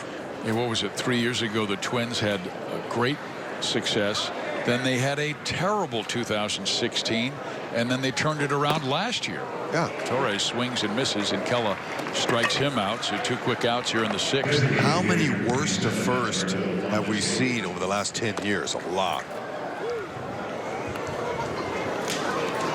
And the Royals certainly showing their building. When we got there in 2012, you could see all of the success they were having down in the minor leagues, and then they called those guys up and they started winning. And of course in 14 and 15 back-to-back World Series. Here is Mondesi showing bunt. Take strike 1. I don't know if I'm going to try to bunt on Kela. He just throws too hard. I'm going to keep my fingers away from the barrel of the bat. Yeah, the other day Mondesi just had a nice short compact swing. Ball jumped off his bat, went 390 to right center field for a home run. He's got great upside, no question. Still just 22 years old. It's hard to believe. 22. Seems like he's been around forever. Good for him. He just needs to stay healthy. He's had some leg and back issues in his past. Yep. That hampers a lot of players. But eventually the cream always rises to the top. Fizz, you just got to be patient. Gotta go with the flow. Ooh, that hurt. Sure did. You know, there's a lot of things you can't control as a player. Injuries are a big part of it. And sometimes the players in front of you, I mean, I think the Royals do have a lot of depth at the catching position, but I also think they're underrated offensively at first base.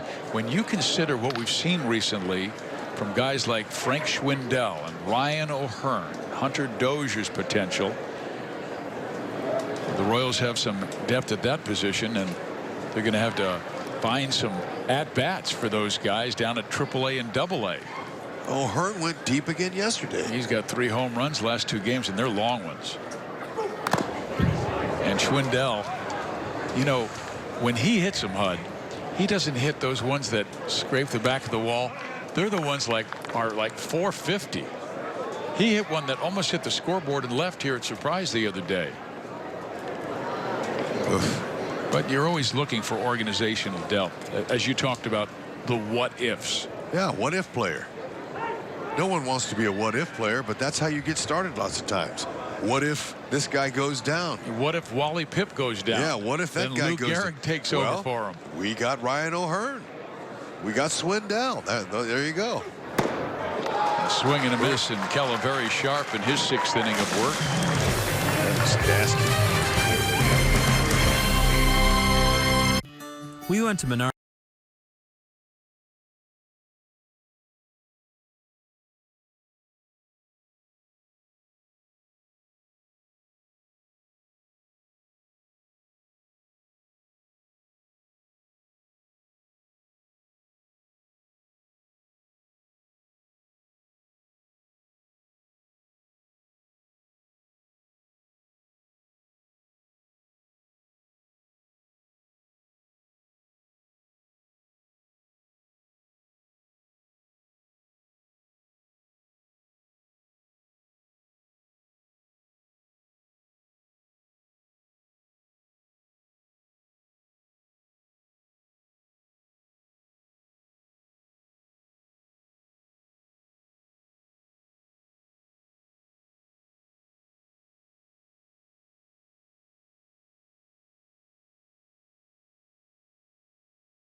Lead over Texas and get the exclusive Salvador Perez bobblehead with the purchase of any season ticket purchase.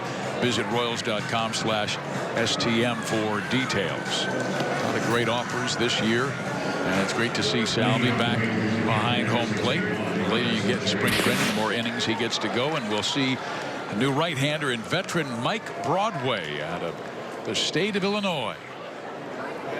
Tell you what, Fizz, these uniforms the Royals are wearing this afternoon are by far the greatest looking uniforms today anywhere in Major League Baseball. Believe it. There's guys that wear the hat. Okay, they just throw a courtesy green hat. But to put all the trimming, the clover on the sleeve, the trimming in green, that's big league. Love it. Michael Broadway will face Robinson Chirinos. Big, high-velocity young man right here. Hit it if you can. Whew. He's got the little arm and leg. Oh, little funky delivery there. Little 3/4 delivery. Slider, changeup. And he's a veteran of 13 professional seasons, most of them in the minor leagues. Former 5th-round pick in 2005 by the Atlanta Braves. At Pope County High School in Illinois. Chirinos fouls it back.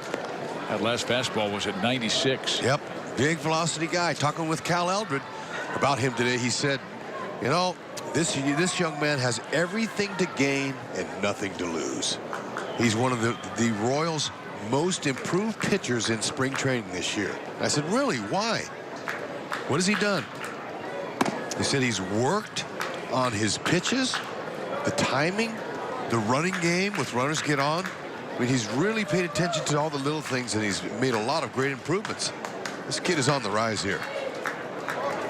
13 professional years, but only one season in the big leagues. That was with the Giants in 16, and he pitched in 25 games that year. But he's been with the Braves organization, San Diego, Washington, San Francisco, back to the Nationals.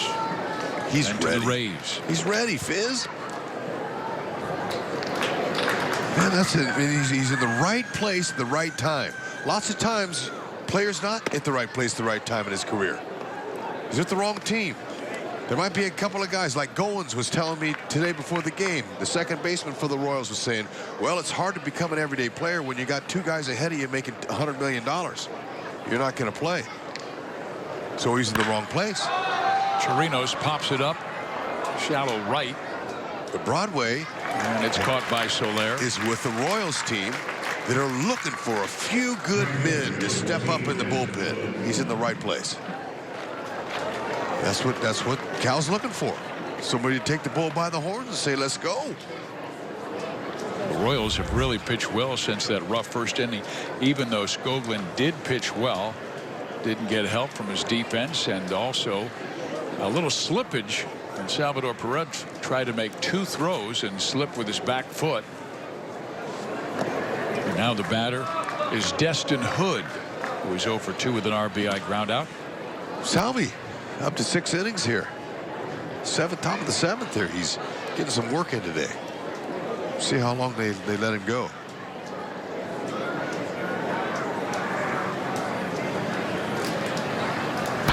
Fouled off.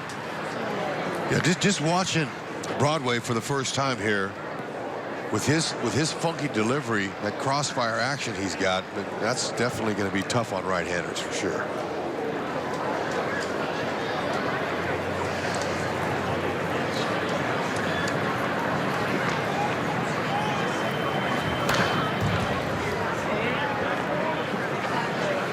Okay, let's check it out. Let's check him out. Okay, comes set, holds right at the letters, comes up, and see that little 3/4, it's a little fling. It's a kind of a short arm stroke. And when you have that type of release point, and you bring it at 97, it can be deceptive. Try to hit it. Tried to get a breaking ball across for a swing and a miss from young Destin Hood. Still has an advantageous count at 1-2.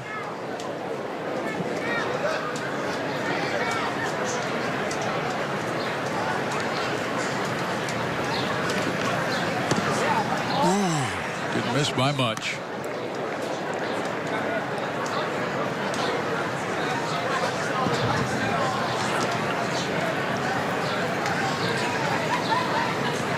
Broadway fastball, slider, changeup.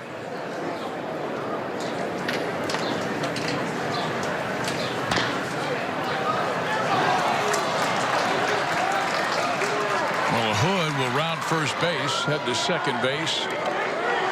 Stop there. So he has a one-out double off of Broadway.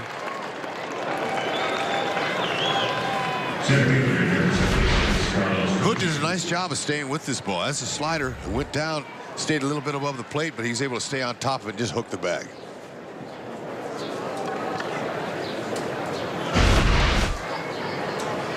Look at him. He's checking where the outfielders are playing. I like it. One out. Make a mental note of where they're playing so you can react a little quicker on contact. You know when to go. Salvador Perez with a mound visit, and every time you see that happen, the umpire usually turns around and points to the press box. That was like the second or third or fourth, because you only get 6 mound visits this year, trying to speed up the action in Major League Baseball. There is Carlos Tocci.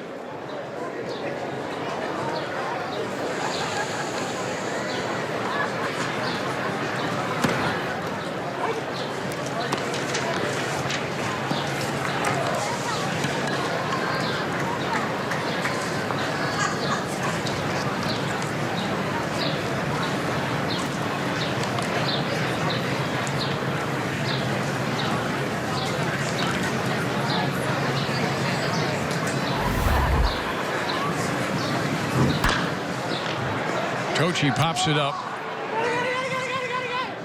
Ryan Goins calling everybody off. 2 out. Shortstop, number 86, J. Did you hear Goins calling that ball all the way up here? I did. Yep, that's what you do. You let everybody in the ballpark know you got it.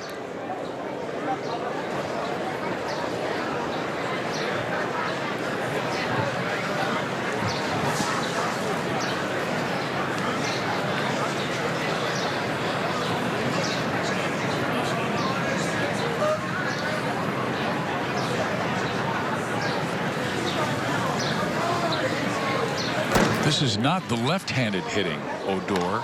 It is the right-handed hitting Odor. That's why we have the J for his middle initial, because they have 2 Rougned Odors. And before Seriously, Rougned became a Texas Ranger, it was the first time I had ever heard of anyone named Rougned. Now there are 2 of them on the same ball team. well, and he got They're the brothers. same swing from the right side. Wow.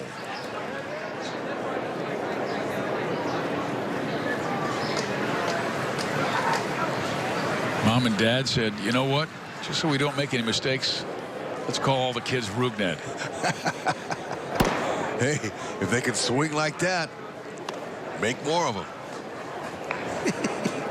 Yeah, big difference. Big brother's got number 12. This young man's got number 86. That'll tell you his chances of making the ball club this year.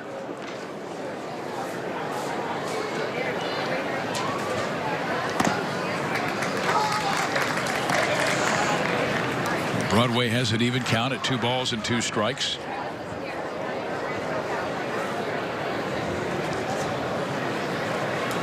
Maybe they call him RJ back home.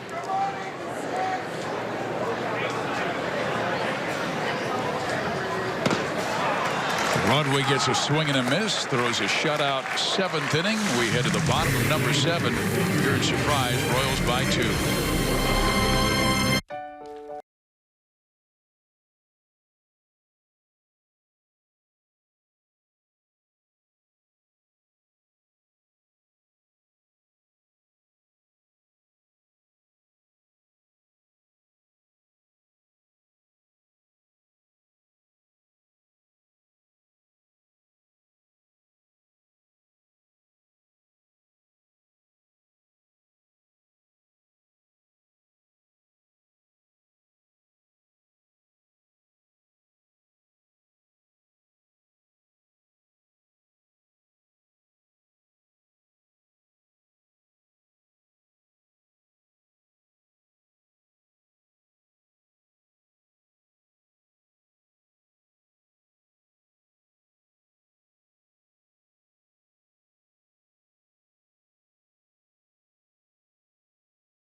Three in the bottom of the 7th inning, and you can reminisce on 50 seasons of Royals baseball with the 50th season celebration pack.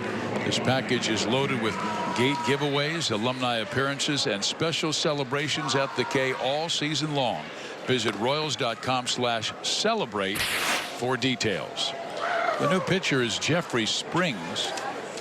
Last year with Class A ball, 2-8 record, 369 earned run average. A lot of strikeouts though, 146 in a little more than 112 innings. He's a lefty, so they'll give him a long look, and he will face a lefty swinging John Jay. 50 seasons, 50 seasons broadcasting for that young man over there in the green. Denny Matthews, very festive today. So festive, Fizz, I had to go over. I hadn't seen him all spring. Had to give him a hug and take a picture with him in that outstanding green St. Patty's Day shirt. He is really looking good. Look at him studying. Working with Steve Stewart. Yeah, we were able to come up with the first 4 innings we found of the original game, 1969 against the Minnesota Twins. Denny Matthews and Buddy Blattner with the play-by-play. It was great to hear him call that. And I think he was 25 years old at the time. How about his hairdo? He was styling. Well, I just thought just the confident sound in his voice. I'm going, this is his first big league job. Here's John Jay looping one to right. That's a hit, and it gets by the right fielder. Jay will make it to third at least. Easy, yeah, easy. He will slow it up.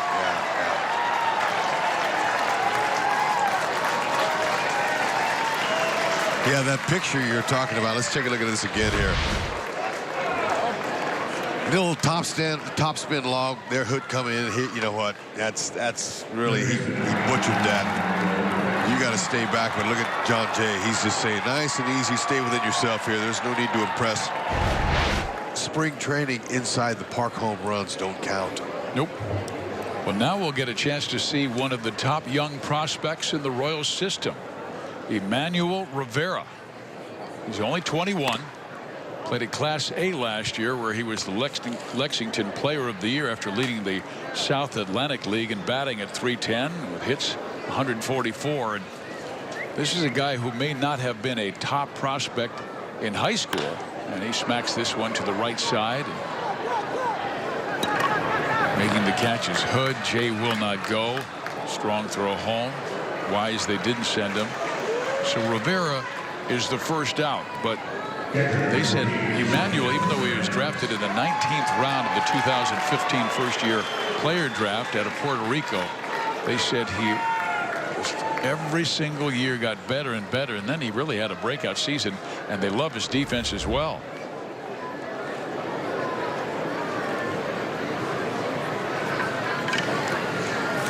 Now Salvador Perez. Salvi has doubled twice. Hey. Ooh, wow. Now, why'd he do that?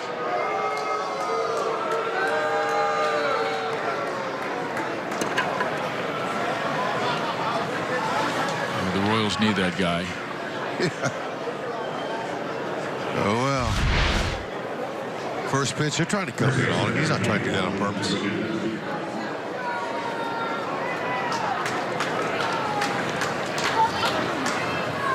But now a lefty-lefty matchup.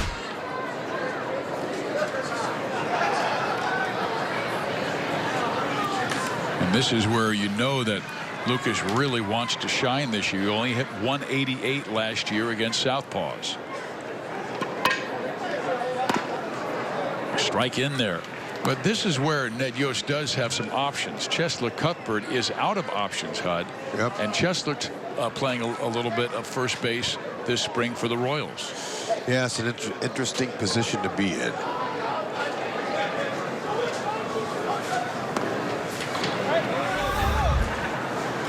You got to make the team, or then they have the option to send you out, but then you got to clear waivers. Another team can pick you up. So and obviously another team would, so that's why it's Cheslor will make the big league club. But just the fact that you have a right-handed hitter who could face left-handers. I'm not saying that's what they'll do, but you have options. Yeah, but I'd hate to see Cheslor get stuck with a designated hitter role, because that's a tough role for a young guy. He's still young. He doesn't have a whole lot of at-bats under his belt. To be a designated hitter, really, you need to have experience. You need to be in your mid-30s and have had 7, 8, 9, 10 years of service in, and can handle that role. What about a role where it changes day to day, where you could give guys rest, like Mike Moustakas at third base, get Cuthbert over at third, or Duda could DH or not hit against a lefty and Cuthbert play first base, or you could rest your outfielder Alex Gordon, who's now 34 years of age. Duda will walk, and the Royals have loaded the bases. And now the lefty who had the lefty-lefty matchup that he wanted and must face the right-handed swinging Soler. You know that, Fizz, it's all up to the outstanding manager Ned Yost to be able to juggle the players, get them at bats, to keep them fresh, you know, keep them rhythm, because in a rhythm game, it's really tough. And Chesler found that out last year. He hit 231 with 143 at bats. It's tough when you're a part-time player. Tough to be productive. The year before that, in 16, he was mainly irregular because of the Moose knee injury. He hit 274 with 475 ABs. The numbers are better because you're in there. Well, Soler tried to hit that one to Flagstaff.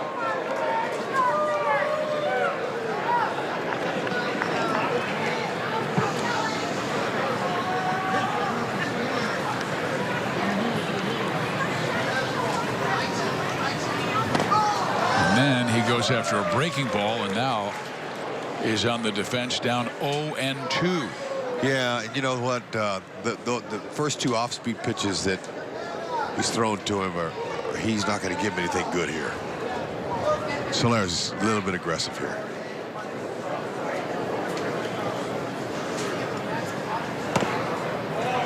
Another changeup. Well, this is one of those situational hittings where you want to stay away from the double play. Springs is not going to give in, though. He's going to see now he's ahead of the count if he can get Soler to keep swinging out of the strike zone.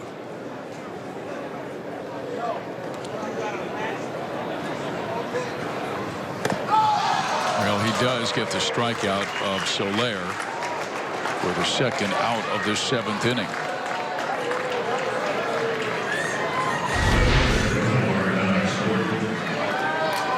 Change up again.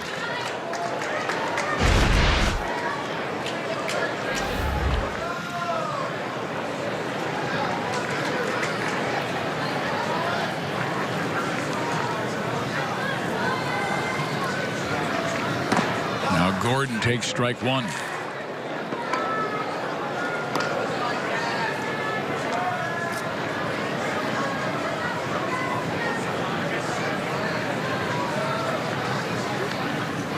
Alex 0 for 3 today. Ball in the dirt. Good block by Casale. Kurt Casale is the new catcher. Michael Ullman is at first base. And you have the Odor brothers at the Keystone. Brugnid, the senior, at second base, and R.J. Odor, we're going to call him, at shortstop, and Michael De Leon moving from short to third.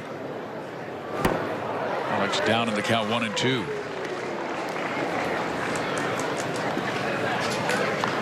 Good situation here for Alex with 2 strikes on him to just kind of shorten up a little bit, try to you know, anything close, just shorten it up and put it in play. See if he can find a hole.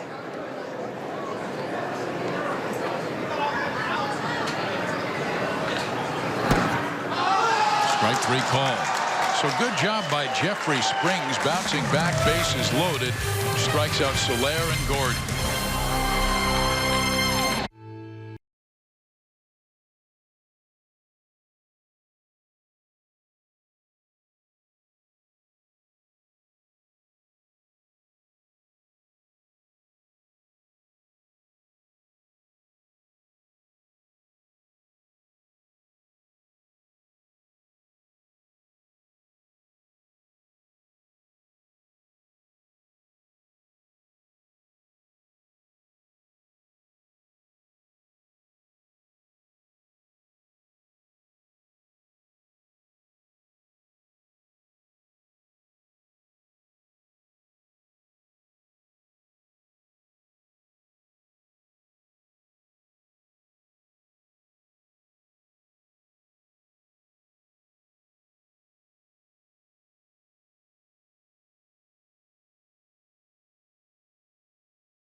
Sports Kansas City is brought to you by Menards. Save big money at Menards on all your home improvement needs. And by Shelter Insurance for your auto, home, and life. We're your shield. We're your shelter. Steve Physiak, Rex Hudler with you. We'll be back with you tomorrow when the Royals are in Mesa to play the Chicago Cubs. And then on Tuesday and Wednesday, Hud will be with Ryan Lefebvre. And here's the pitch by Seth Maness, the new pitcher, and the catcher he's working with is Parker Morin. The first baseman is Frank Schwindel. Michel De Leon will lead things off for Texas.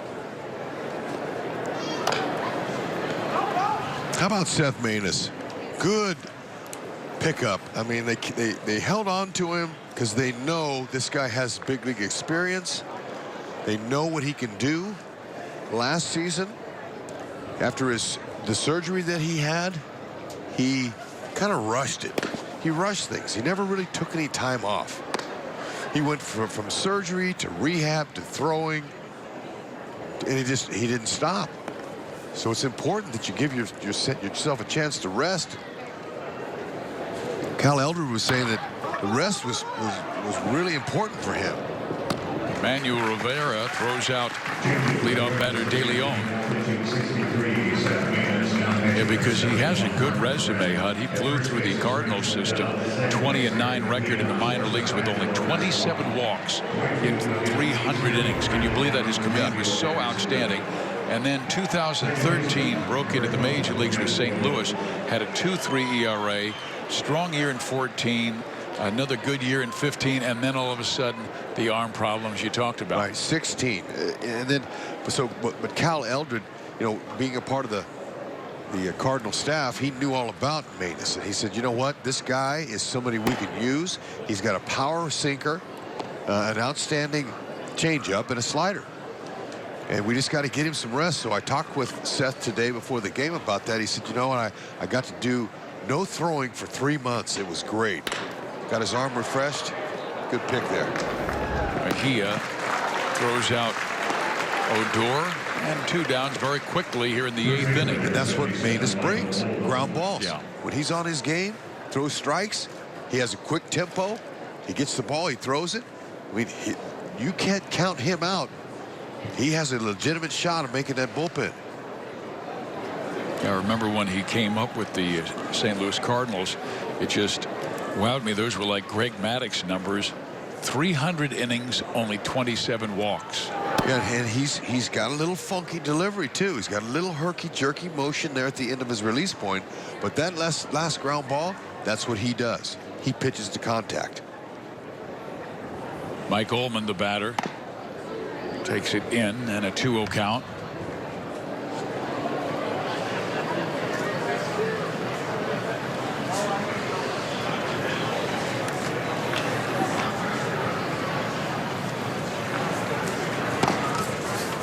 You know, Cal talked about how the game speeds up on some guys. You know, you hear that term for position players, guys at the plate having a hard time being selective. The game speeds up, and that's what happened with Seth. The game just kind of sped up on him a little bit, and everything was happening too quick, and he just needed to take a little step back. And he's back now. There is a rare walk from Maness to Michael Ullman, so we will see Franklin Rowland bat for the first time.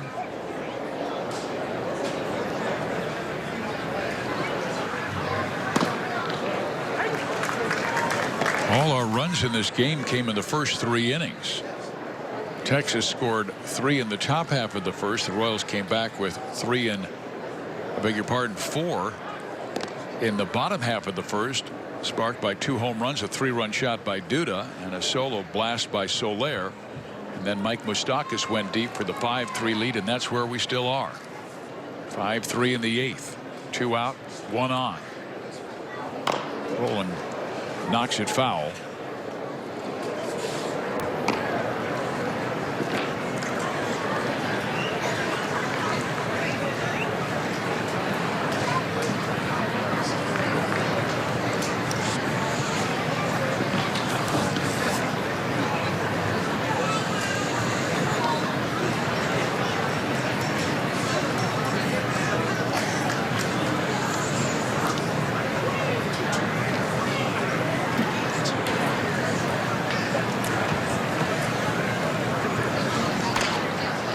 Went down to one knee to try and grab that low pitch and fouled it off.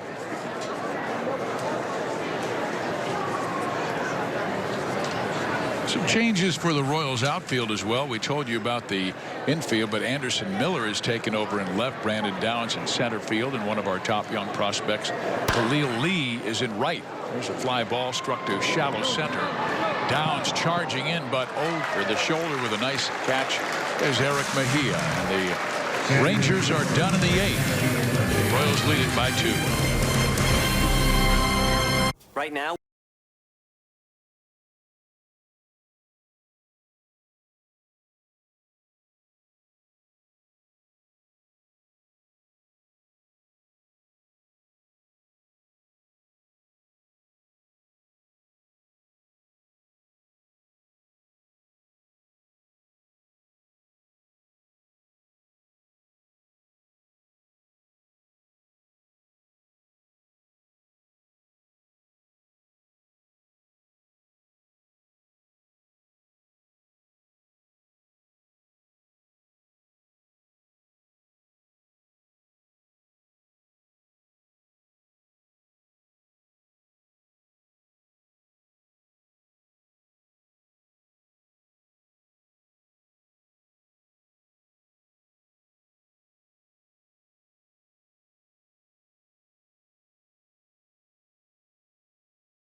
The Texas Rangers. And once again, an air show here in town at Luke Air Force Base. By the way, fans, if you're too busy for 81 Royals home games, well, you can build your own 10-game ticket package with special discounts from single game pricing. Visit Royals.com/10-pack for details. Good crowd on hand on a sunny day and surprise temperatures in the high 60s. Nobody's too busy for 81 home games. Nope. We aren't. Matter of fact, we like the home game so much, we're going on the road with them, too. What a beautiful thing. David Ledbetter is the new pitcher for Texas. And he will be throwing to Eric Mejia. And Mejia has been really opening up some eyes for Kansas City this year. Mejia was acquired from the Los Angeles Dodgers, the deal that sent Scott Alexander to L.A. and Joaquim Soria to Chicago. The Royals in the deal getting Mejia and Oaks from the Dodgers. And because he's a middle infielder and L.A. is kind of filled at that spot with Corey Seager out there, a young shortstop, well, Mejia was available, but the Royal scouts really like this kid. Gotta love it. Fast, great hands, good strong throwing arm. He's 10 for 26 this spring, and 5 of those 10 hits have been extra bases. Pretty impressive. But you know what? That's the kind of player you want. You want athletes. Athletes win you championships. They win you games, Viz. They have a lot of different ways they can beat you.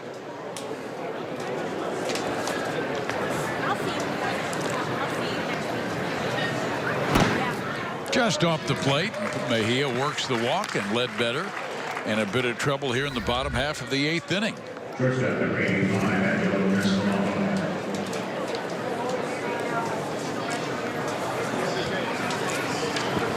Now Angelo Castellano. Angelo just 23 years of age. He hails from Venezuela. Royals signed him back in 2011. Last year played at Class A Lexington, and he smacks one to left field for a base hit. So the Royals have 2 on with nobody out here in the bottom of the 8th. That's right. He'll see his name in the box score tomorrow with a base hit. Spring training knock.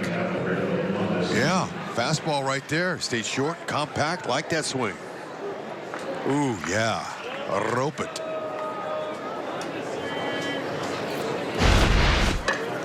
Tell you, being that age, getting called up here late in the game, you know, you want that hit because you want your friends back home, your parents, your relatives to see that you got in the game and got yourself a big league hit. Now Ledbetter must face Raul Mondesi out of Alberto Mondesi. We were talking about Rugnet Odor having the same name as his brother. Well, Raul always had the same name as his father. So he said, you know, I went by Raul in the States, but when I go back home, everybody calls me Adalberto. So I wanted to go back to that name. Let's see how he does as Adalberto. I like Mondesi. I like his dad, Mondesi. Didn't he have a cannon tattooed on his arm? Believe it. On his great right arm. On his right shoulder. As he chased a pitch off the plate down in the count 0-2. And when I mentioned that to Adalberto, he smiled. Said, yeah. He says, I don't have a tattoo of a cannon on my arm because I got a little pea shooter. But really, he was being humble. He's got a nice arm. But he strikes out here, so Ledbetter gets his first strikeout. Mondi unable to move the runners. And now Brandon Downs will hit. Brandon was the Royals' 7th round pick in 2014.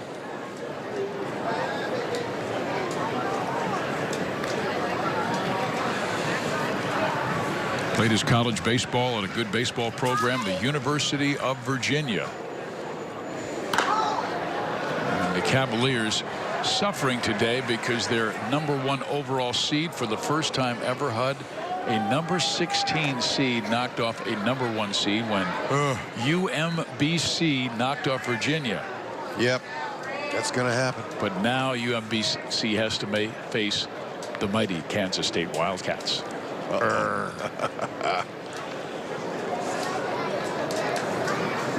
head home today and watch the Jayhawks play, and tomorrow the Wildcats. Of course, watch baseball on Fox Sports Kansas City with the Royals and Cubs tomorrow. It's a great time of year. March Madness now includes baseball because a lot of fans coming from the KC area down to Surprise to watch their team. Once again, opening day, March 29th, 3:15 against the Chicago White Sox. Down swings and misses. Branded last year at at Class A Wilmington and hit .245 with 13 home runs.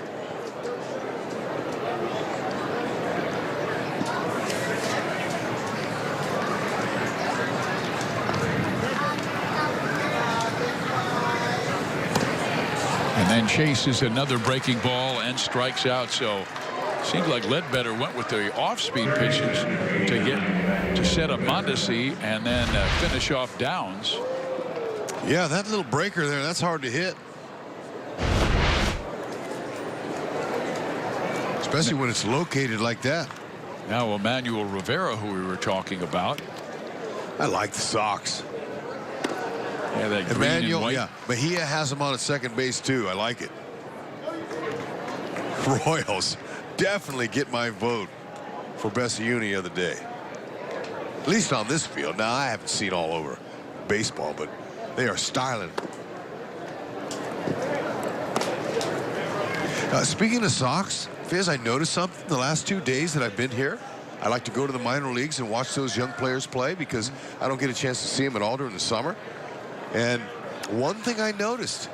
Oh, that ball is struck well to center field on a way back and off the wall. So Rivera comes through with a 2-base hit. The throw to the plate is offline, and the Royals go in front by 4. Yes, that young man, he knew what to do with the cookie. The kid who was the Lexington Player of the Year last season, hitting .310, just exploded on a breaking ball. Look at that. Nice little load with his left leg. He loaded those hips up, and here come the hands and put a hole in the center field wall here in Surprise. Clean the bases off.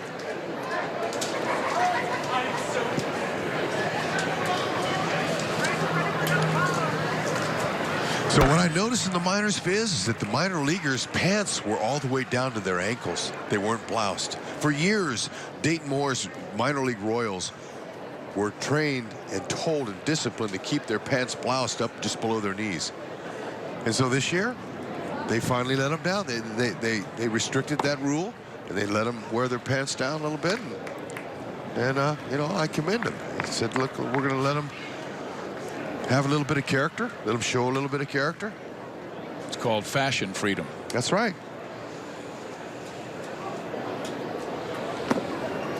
Breaking ball low to Parker Morin. But they do have a policy, you know, hair policy, short hair, no facial hair. I think it's got to be trimmed up, no mustaches. I don't see any jewelry. So I like that, the discipline in the minor leagues. That's important. Dayton knows that too. Parker goes after an off-speed pitch from Ledbetter, swung on and missed. 2 balls, 2 strikes. Hope he gets on. I want to see Schwindel hit. He's in the on-deck circle. Okay.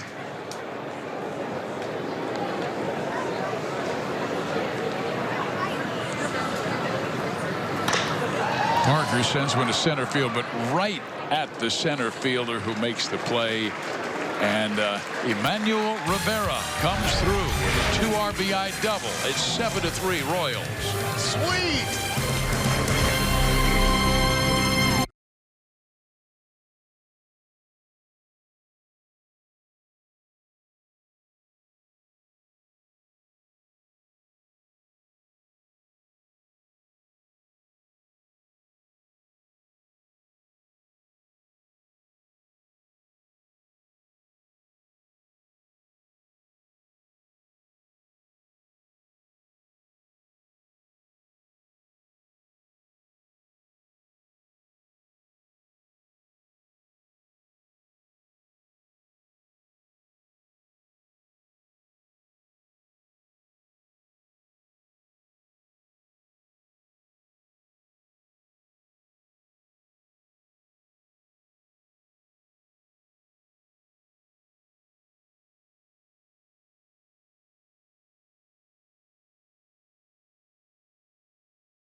The 9th inning, and quality family time just got a lot easier with the Sunday Value Pack. Enjoy 12 Sunday games, including Family Fun Day Sunday activities for just $108 per seat. Visit Royals.com/Sunday Pack for details. Well, the Royals continue their offensive fire. They now have scored 48 runs the last 5 games, and they bring on Sam Gaviglio to close it out. All right. Good to see Sam and his sinking fastball, slider, curve, split finger. He's given up 5 runs in 6 innings this spring, but no runs his last 2 outings against the White Sox and also against Oakland. I'll tell you what, they like him too. This young man here, Eldred was telling me about him, you know, how he's really done a good job of teaching himself and making the adjustments himself. And he said that he's just been a little bit quick. Gaviglio off the mound, he said he wanted to slow things down a little bit.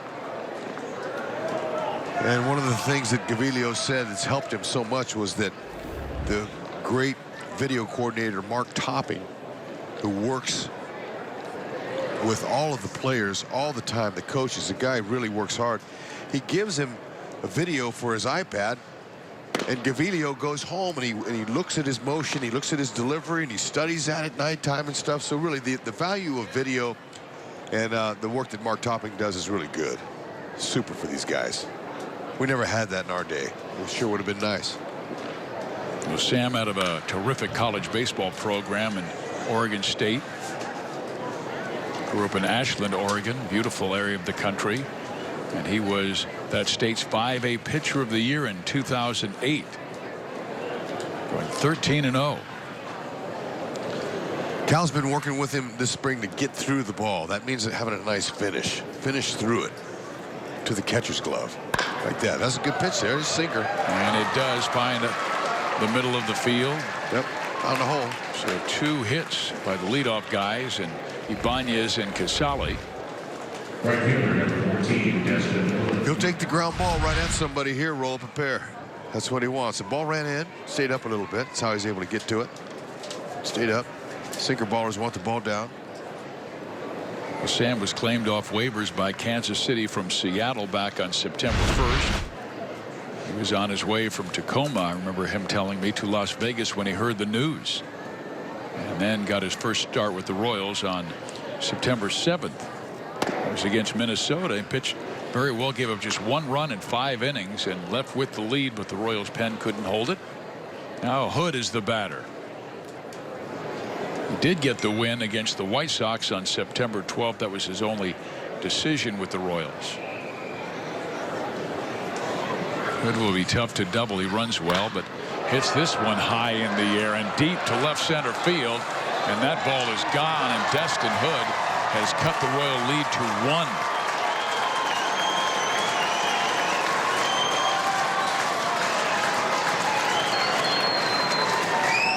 Sam didn't want to leave it there.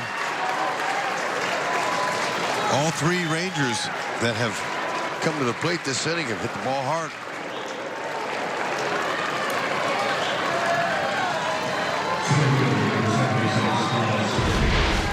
Let's see where he left it. Middle in.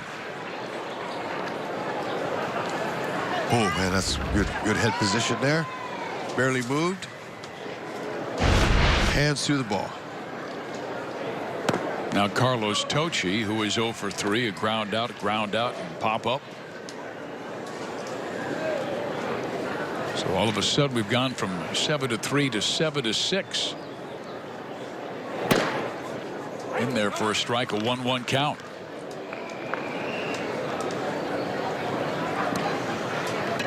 Tim Hill beginning to warm down in the Kansas City bullpen, a guy who has shined from the left side for the Royals. And that ball is knocked hard into center field. So 4 straight hits off Gaviglio.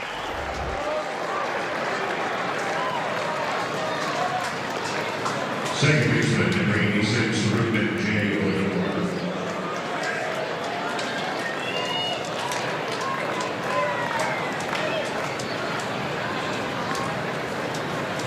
So Parker Morin goes out for a visit.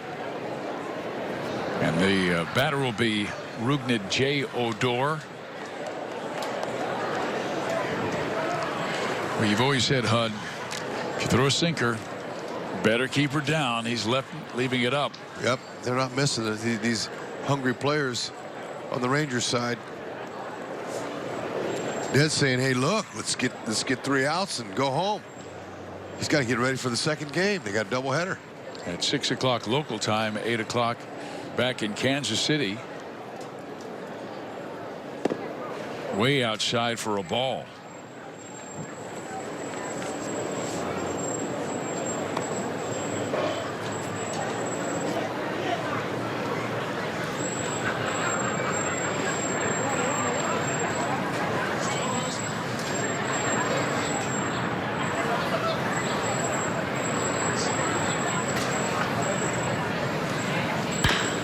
That's lined sharply to right field for a base hit. Stopping at second base is Tocci. And Gaviglio really laboring in this 9th inning. Single, home run, single. Ooh. They are finding the holes. Just up. A little bit up in the zone. That's belt high.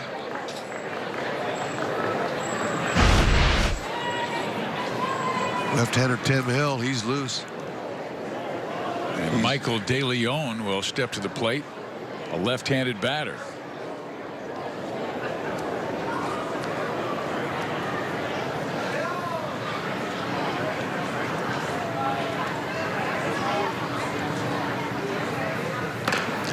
bunt.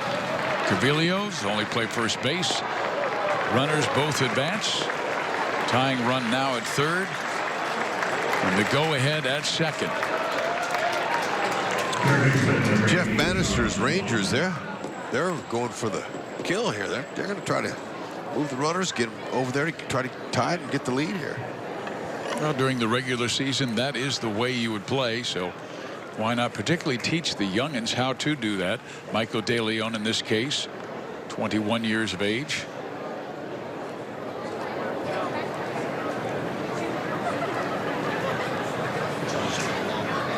Charles Leblanc is the batter, and he takes a little bit off the plate. Ball one.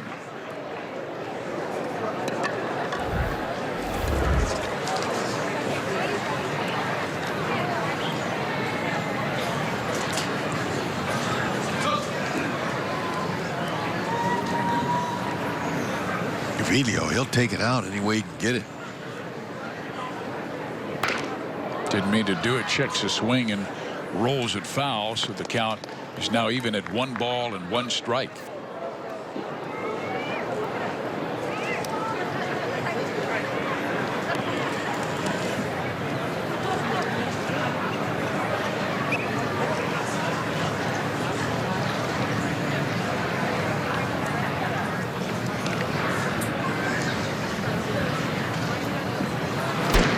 In there. Well, he came into this game averaging a strikeout per inning, and he could use one right here.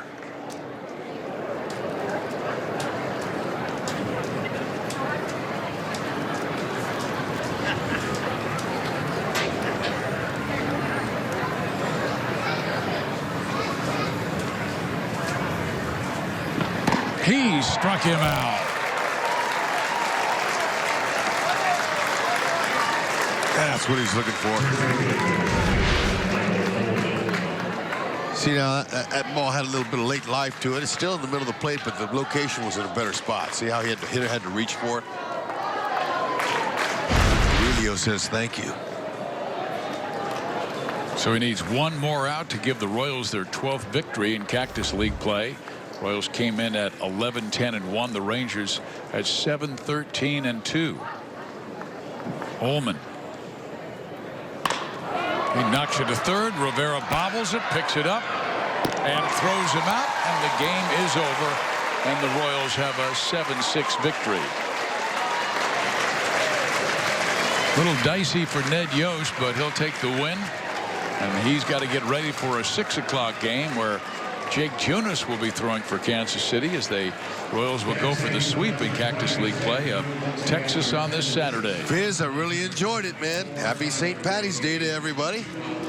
And a Royals win. We'll take it. And we'll be with our fans tomorrow in Mesa, Arizona. Sweet. The Royals take on the Chicago Cubs. Big day for Mike Moustakas, who had a couple of hits, including a home run, his first of the spring. Duda went deep. Soler went deep. And the Royals win it 7-6. For Rex Hudler, I'm Steve Biziak. We'll see you tomorrow, everybody.